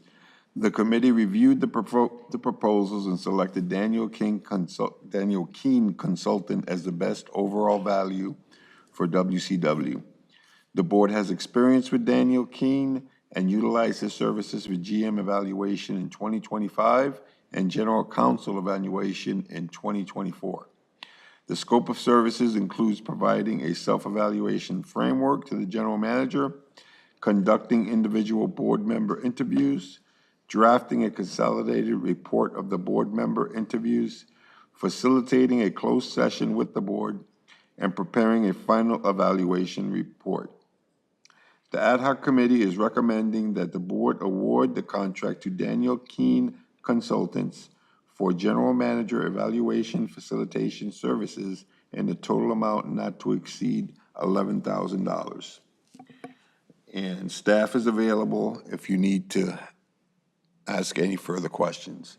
Director Wiener, is there anything else you'd like to add? Nope, the committee agrees that Daniel King Consulting is the best bet for helping us carry out our assignment. Okay, thank you. Thank you. Madam President. Thank you so much. So was this best value proposition, sirs? Yes. Best value? Yes. Absolutely. All right. And the experience, he has the experience of working with us. Thank you. Madam Clerk, have you received any written comments or requests to speak on this item? We have not. If anyone wishes to comment on item 6, contract, Daniel King Consulting, please approach the podium or raise your hand in Zoom. Seeing none, no public comments. Thank you, ma'am. Are there any questions or comments from members of the board? Director Antila. No, my only comment is that I have full faith in the ad hoc committee. This is not the first time They've gone through this process, so thank you, gentlemen. Thank you. Thank you. Director King-Mary. And thank you, Madam President. I concur with Director Rantila. Thank you. All right. No comments. I thank you, Director Alvarado, for leading the ad hoc. I know you've led the ad hoc before. Thank you so much. You're welcome. And with that, do you want to, as the chair? Sure. Move the item? I'd like to move the item, please. Thank you, Director Weiner. I second. Vice President Alvarado has properly moved the item, and Director Weiner has seconded. Madam Clerk, will you please take the vote? Sure, on the motion by Vice President Alvarado and seconded by Director Weiner to approve regular calendar item 5, those in favor say aye. Aye. Those opposed say no. The motion passes 5-0. Thank you so much. Back to you, sir. Thank you. Next on the agenda is regular calendar item 7, to adjust the board meeting schedule as described on the agenda. The CASA Annual Conference is August 4th through the 7th. We intend to cancel, or we recommend canceling the first meeting in August and scheduling a special meeting on August the 12th to accommodate the board's participation. Canceling the second meeting in August and the first meeting in September conforms with the board's practice of scheduling a recess. Madam Clerk, have we received any written comments or requests to speak on this item? We have not. If anyone wishes to speak on item 7, board scheduling adjustments, please approach the podium or raise your hand in Zoom. Seeing none, we have no public comments.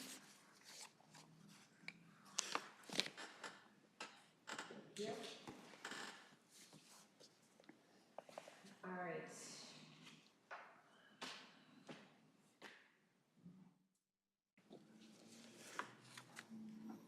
Are there any questions or comments from the board? Before comments, I would recommend that all of you make sure CASA is one of the conferences, one of our industries. This particular conference, the fall, we call it the fall conference, even though it's beginning of autumn. But August, Should be summer. it should be summer. But it is one of the biggest and the main conference for our industry, which is why I asked for this change. It is also local. It is in Napa this year. And so it is right here in our backyard, so to speak. I would recommend that all of us attend this conference. They will be asking, they have already asked for West County to participate. I've spoken to the Jim about this. And to present. I've been asked to present. I know that the district has been asked to present. I recommended all of us attend the conference. So calendar yourself to attend the conference, and one reason why I've asked to move the date. Any comments or questions? Director Weiner? I have no questions. Director Medina? None. Director King-Mary? No, do I? Vice President Alvarado? Just one of the CASA dates again? It's the first week. August 4th through the 7th. Okay, thank you. Would you like to, I will ask for a motion. I'd like to make a motion to move the item. Thank you. And I'll second it. Thank you. Items been properly moved by Director Matthew and second by Director King-Mary. With no other questions, Madam Clerk? On the motion by Director Rantila and seconded by Director King-Mary to approve regular calendar item 7, those in favor say aye. Aye. Aye. Will say no. The motion passes 5-0. Thank you.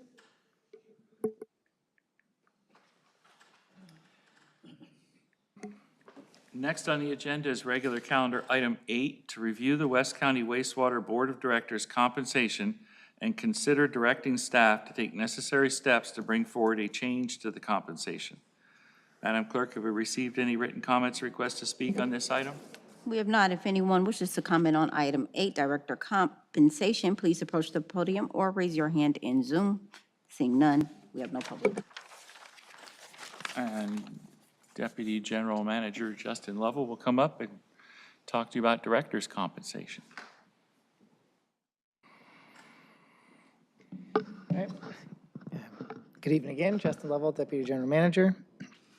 So on an annual basis, we have, the board has an opportunity to review their compensation. And so based on health and safety code, we do have a little staff report, so PowerPoint. We'll start off on there. So it just says that the compensation can be reviewed annually. The last compensation that the board approved was approximately a year ago in April of 2025, and it was effective of June of 2020, June 18th of 2025. And just a reminder of the board compensation, based on the health and safety code, you can receive, your compensation is based on a day of service, and you can receive up to 6 days of service per month. And so also the health and safety code and water code allows for up to a 5% increase a year on the compensation. And so tonight would be to discuss if the board was inclined to pursue an increased compensation, and then staff would follow through with the necessary steps and ordinance changes. So the board is not obligated to take any action regarding compensation. You could also leave it as is as well. So if we just go to the next slide, if you want to give a little bit of context about where you're at as a board. The compensation was increased last year from $400 per day of service to $440 per day of service. And we just have a comparison of the other sanitary districts in the area. So the next one down, about $280, $260 a day for day of service for other sanitary districts. So with that, we just have as the discussion from the board. You can take no action and just leave your compensation as is, or if you direct staff, you would like to increase it up to a maximum of 5%, which would be up to $462 per day of service. And we would come back to the board with an ordinance adoption, so that would be a public hearing, as well as a first and a second reading, and then waiting 60 days until that would take effect. So with that, happy to answer any questions about the process. Thank you. Clerk, do we have any public comments? We did not. I'll ask again, if anyone has any comments on item 8, director compensation, please approach the podium or raise your hand in Zoom. Seeing none, we have no public comments. Thank you so much. Are there any questions or comments from members of the board? Director Rintila. Yes, I just wanted to ask, with these comparisons, are they comparable to the size and the scope and the newness of our plant? I can't speak to they're comparable sanitary districts. Some of the plants are smaller, some, they're roughly the same size. They have different staffing configurations based on how the plants are configured. I mean, East Bay Mud, that's a completely different scope, as they're a water and wastewater provider, but their plant is significantly larger than ours, as one of the comparable agencies. But and then some, like Castro Valley Sanitation District, does not provide their collection system only, and they also, in their service area, they provide sanitary, so solid waste collections and recycling services as well. But they're the comparable within our kind of East Bay area. Okay, I was just wanted to make sure we were comparing apples to apples, and thank you. I would like to move that we take no action on this item. Before we move anything, we have comments from everyone. So is that your comment? Yeah, I have no other comment. Director Pinheiro. No, I don't have any comments. Thank you. Vice President Abrali. I have no comment either. And we need to give the staff direction, so. Now is the proper time to make a motion. Okay, I move that we take no action. I'll second the motion. So, There's no vote required, we're Okay. just giving, there's no motion, that we're just giving direction to staff. providing feedback, right. You can do nothing, or you can give staff direction to, Present a proposal. yes, to take action. So, there's nothing, it's direction, but we have to give staff direction, that's what we're doing. So. I would prefer we take no action. No action is good for me. I thought that was a second. Yeah. We're not taking a vote, we're not taking a vote, I'm Yeah. just asking. No, I concur. Okay, Director King-Meredith. And this time, no action. Okay, so I'm going to give Deputy General Manager, and General Manager, I'm going to give you the board's consensus to take no action at this time, okay? Thank you. That's the direction we're going to give you, okay? Thank you. All right, next item. Thank you. Next on the agenda is other business, item 9, reports from staff, general manager, and general counsel, which includes the April 2026 check register report, and no longer includes the EV charging usage report, as you've already heard that one. We did that. So let's see. I went on the Central Valley Water Tour last week, week before, can't keep track. Actually was at the Water Education Foundation store. I'd mentioned it previously before. It was really rather fascinating and learned quite a lot about San Joaquin Valley and the water. And there were a lot of things that were actually quite useful in a number of the people we talked to, whether they're a water purveyor or a wastewater facility. They all have the similar infrastructure problems with funding and grants and solar and backup and batteries and some of the interesting things that they're doing, but also the way that they're having to collaborate in ways that they really never have, because they're having to actually pay attention to how much groundwater they're pulling out. And so it's really creating some very interesting collaborations and I don't know what else to call them, but just groups kind of come together to solve the problem. And it's very interesting in some of the ways that they've done it. I've met some people that I will follow up with in the future as well. So that's my report on that. And I don't know if Robin was going to mention it, but I might as well right now that she'll be attending. She won't be at the next meeting. Will be covered by Kate, will be our clerk. And she'll be attending the International Institute of Municipal Clerks Conference. Oh, wow. And then, does the board have any questions about the April check register report? Director Winter? Director King-Meredith? I have none. Thank you. Director Medina? None, thank you. And Vice President Alvarado? Oh, I'm good. Thank you. Thank you. And that will be it from us, unless there are any comments. No reports from general counsel this evening. No public comments, Madam Clerk? I'll ask if anyone wishes to comment on item 9, reports from staff, general manager, general counsel. Please approach the podium or raise your hand in Zoom. Seeing none, we have no public comment. Thank you, appreciate it. All right, next item.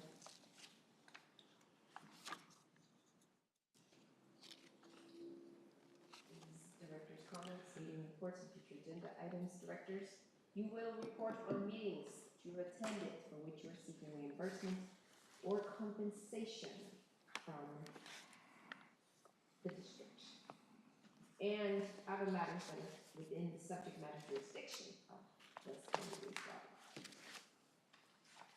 This is also the time to propose future agenda items.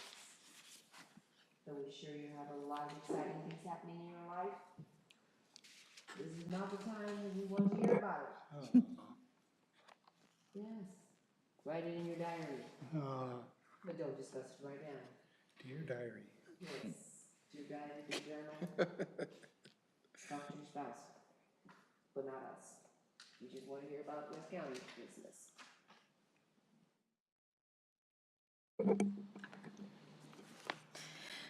If anyone wishes to comment on item 10, director comments, meeting reports, or future agenda items, please approach the podium or raise your hand in Zoom. Seeing none, we have no public comment. Thank you so much. With that, let's start with Director Weaver. Since our last meeting on April 15th, I have attended a meeting with the general manager, the Earth Day plant walkabout, attended a GM Eval ad hoc committee meeting, the El Sobrante Chamber of Commerce meeting, and the Richmond City Council meeting for a presentation of the city budget. That's my report. Thank you. Director Wintila. Well, since our last meeting on Tuesday, since our last meeting, Tuesday, April 15th, I attended the city council meeting, or I should say on the 21st, there was a proclamation for Public Works, and they received an award for Best Project Award. They also had item 03, which was a letter to Governor Newsom to stop illicit importation of illegal fireworks from Nevada. 04 was a potential moratorium on data centers. P2 was approval of a donation for the leasehold interests and joint escrow instructions for the Craneway property. They had an opportunity to take the Craneway property back, but due to its expense, they voted it down. Later that week, Wednesday, April 23rd, the Fairmead Hilltop Neighborhood Council had a mayor's forum. Pastor Lauren did a great job as a moderator. The forum can be found on the Hilltop Community Church YouTube page. It's also recorded by Don Gosney. It could be found on Don Gosney's YouTube page. Also wanted to thank candidate for Mayor Ahmad Anderson for his donation, and candidate for District 4, Jamin Purcell, for their donations to help us out with refreshments. And then Tuesday, April 28th, I also attended a Richmond City Council meeting, and there was a proclamation Alcohol Awareness Month, proclamation declaring it as Sexual Assault Awareness Month. Another proclamation for small business.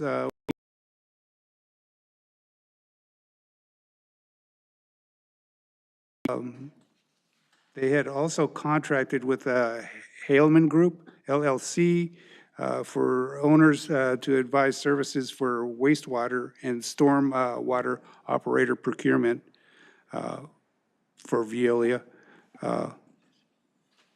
Let's see, Q5, opposition to the proposed CO2 waste dumping project, CO2 pipeline in Richmond, Contra Costa and Solano counties.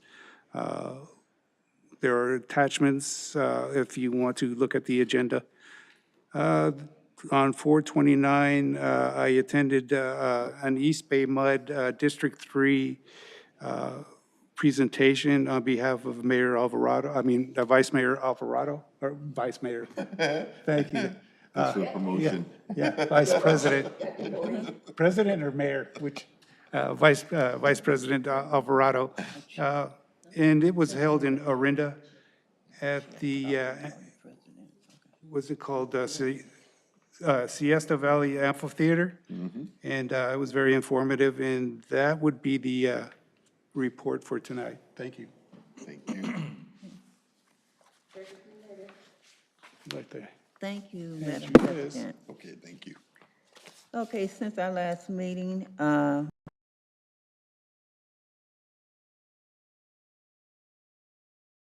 Richmond had their Earth Day, and I participated in the Earth Day event on the 18th.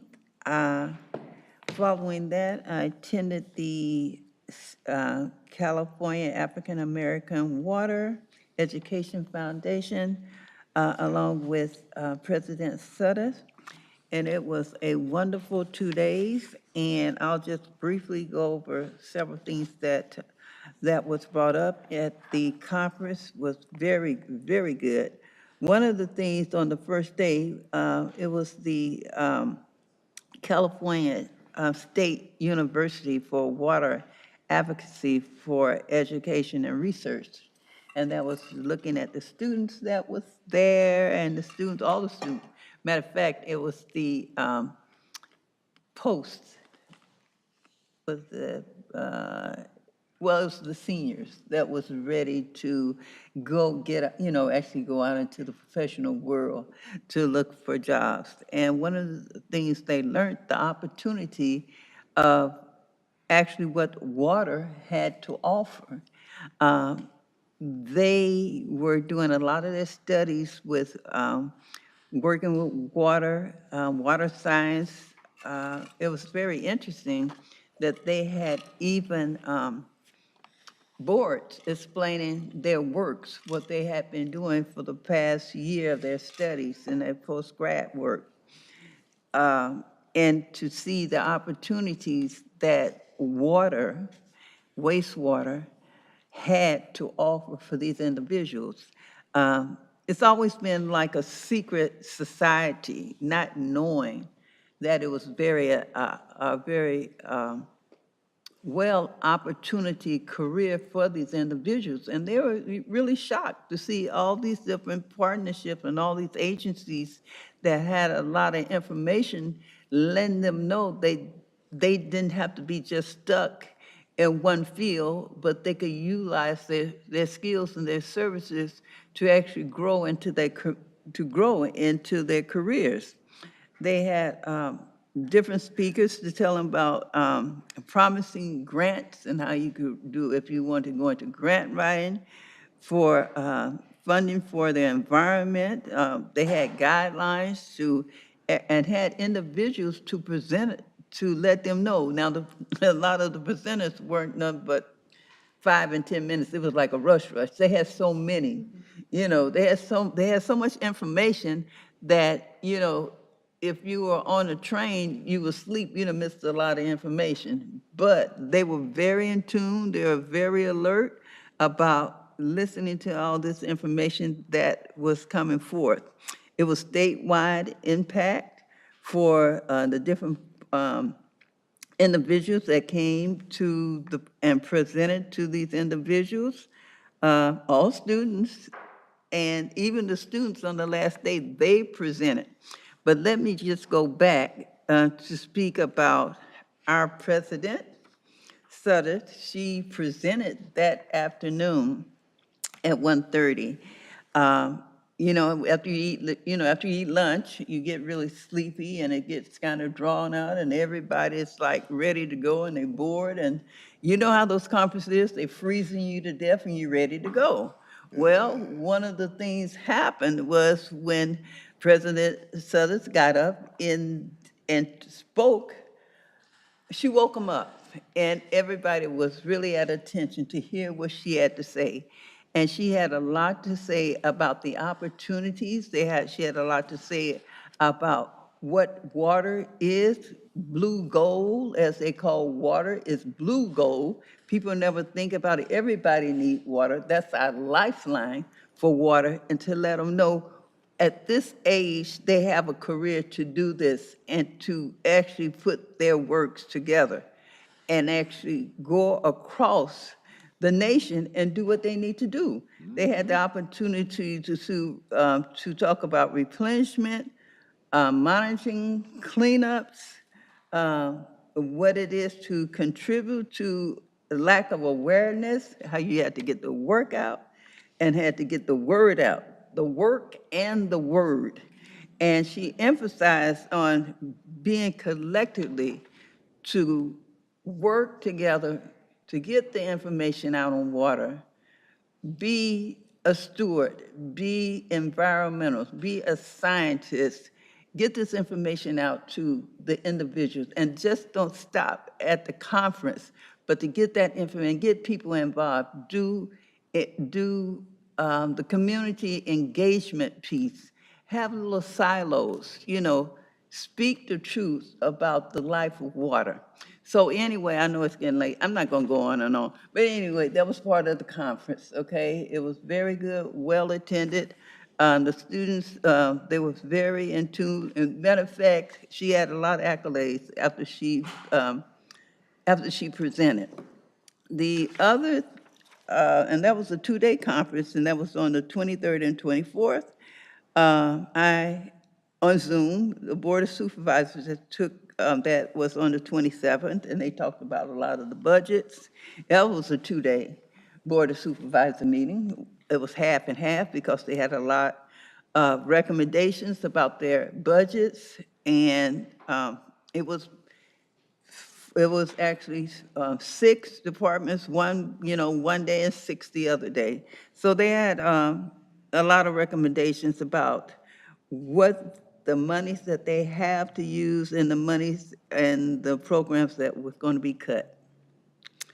The other was on the 28th was Shields Reed Neighborhood Council, and we had a presentation by MCE.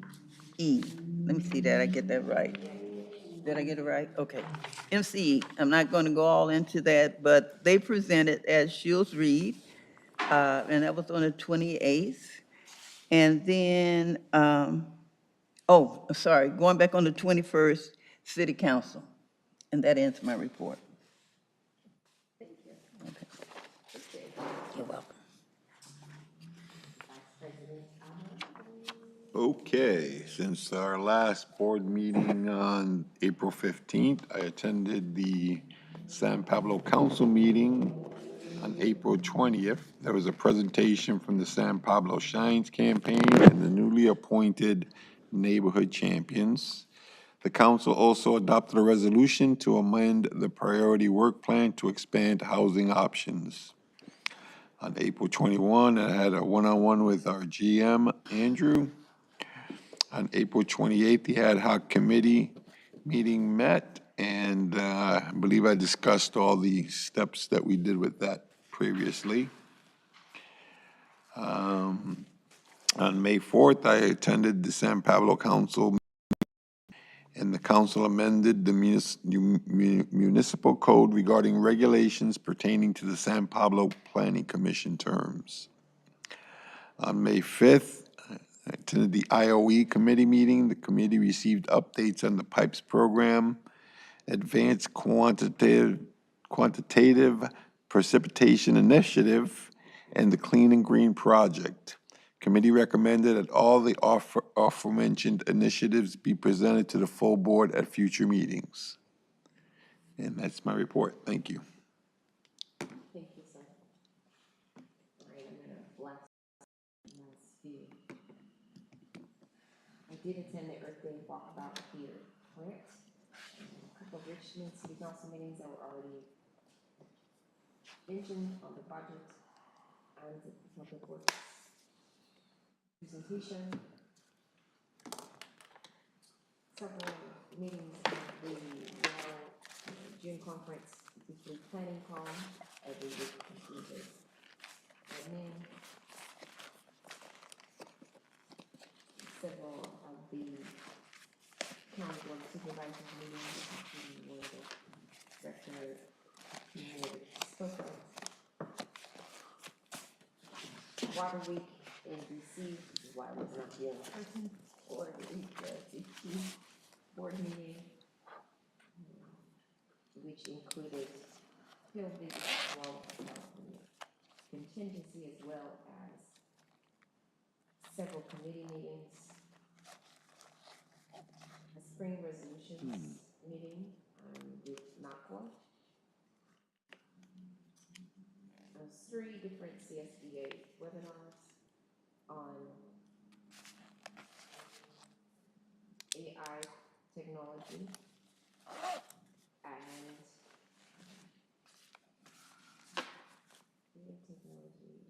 and funding. You guys should really do CSDA webinars, they're really good. and an Aqua committee meeting, legislative committee meeting. And then the one that Director King Meredith just spoke about, the 17th annual CSU Water Conference, where I was a speaker on the workforce development and the Community Water Careers Academy, as well as just the name of the conference was CSU Water Advocacy Towards Education and Research Conference. It's held at San Diego State University, and we're really focusing on just research thoughts on building the new workforce and Capacity. pathways for bringing in next-gen workers into the water industry. And generous, I think I just sound interesting because I was in a room full of academicians. And even though I might be academic, they were a bunch of professors. So I think I sound interesting in that way. And that always have a lot of energy. So with that, I'm going to say that's enough tonight. I wanted to add something I was reminded by. Okay. I, Let me remind, I believe the mayor's conference, and I wanted to remind both of the gentleman to my right, I believe neither one of you said anything about the mayor's conference. It was council, wasn't it? No, it wasn't council last time. I thought it was city. Say that again? I didn't Neither one attend. of you said anything about the mayor's I didn't conference. attend the mayor's conference, so. I know he did, and I just. But the mayor's conference we went to was before the last meeting. Was it before the last meeting? Yeah. I can't remember. Yeah, it was. See, that's what happens. I told you, don't talk to me with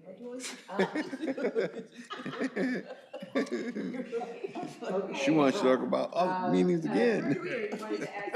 yes, Annie reminded me that about Earth Day, I attended the El Sprante Earth Day as well. Yes, that's right about Earth Day. And, All right, yeah. now, with that,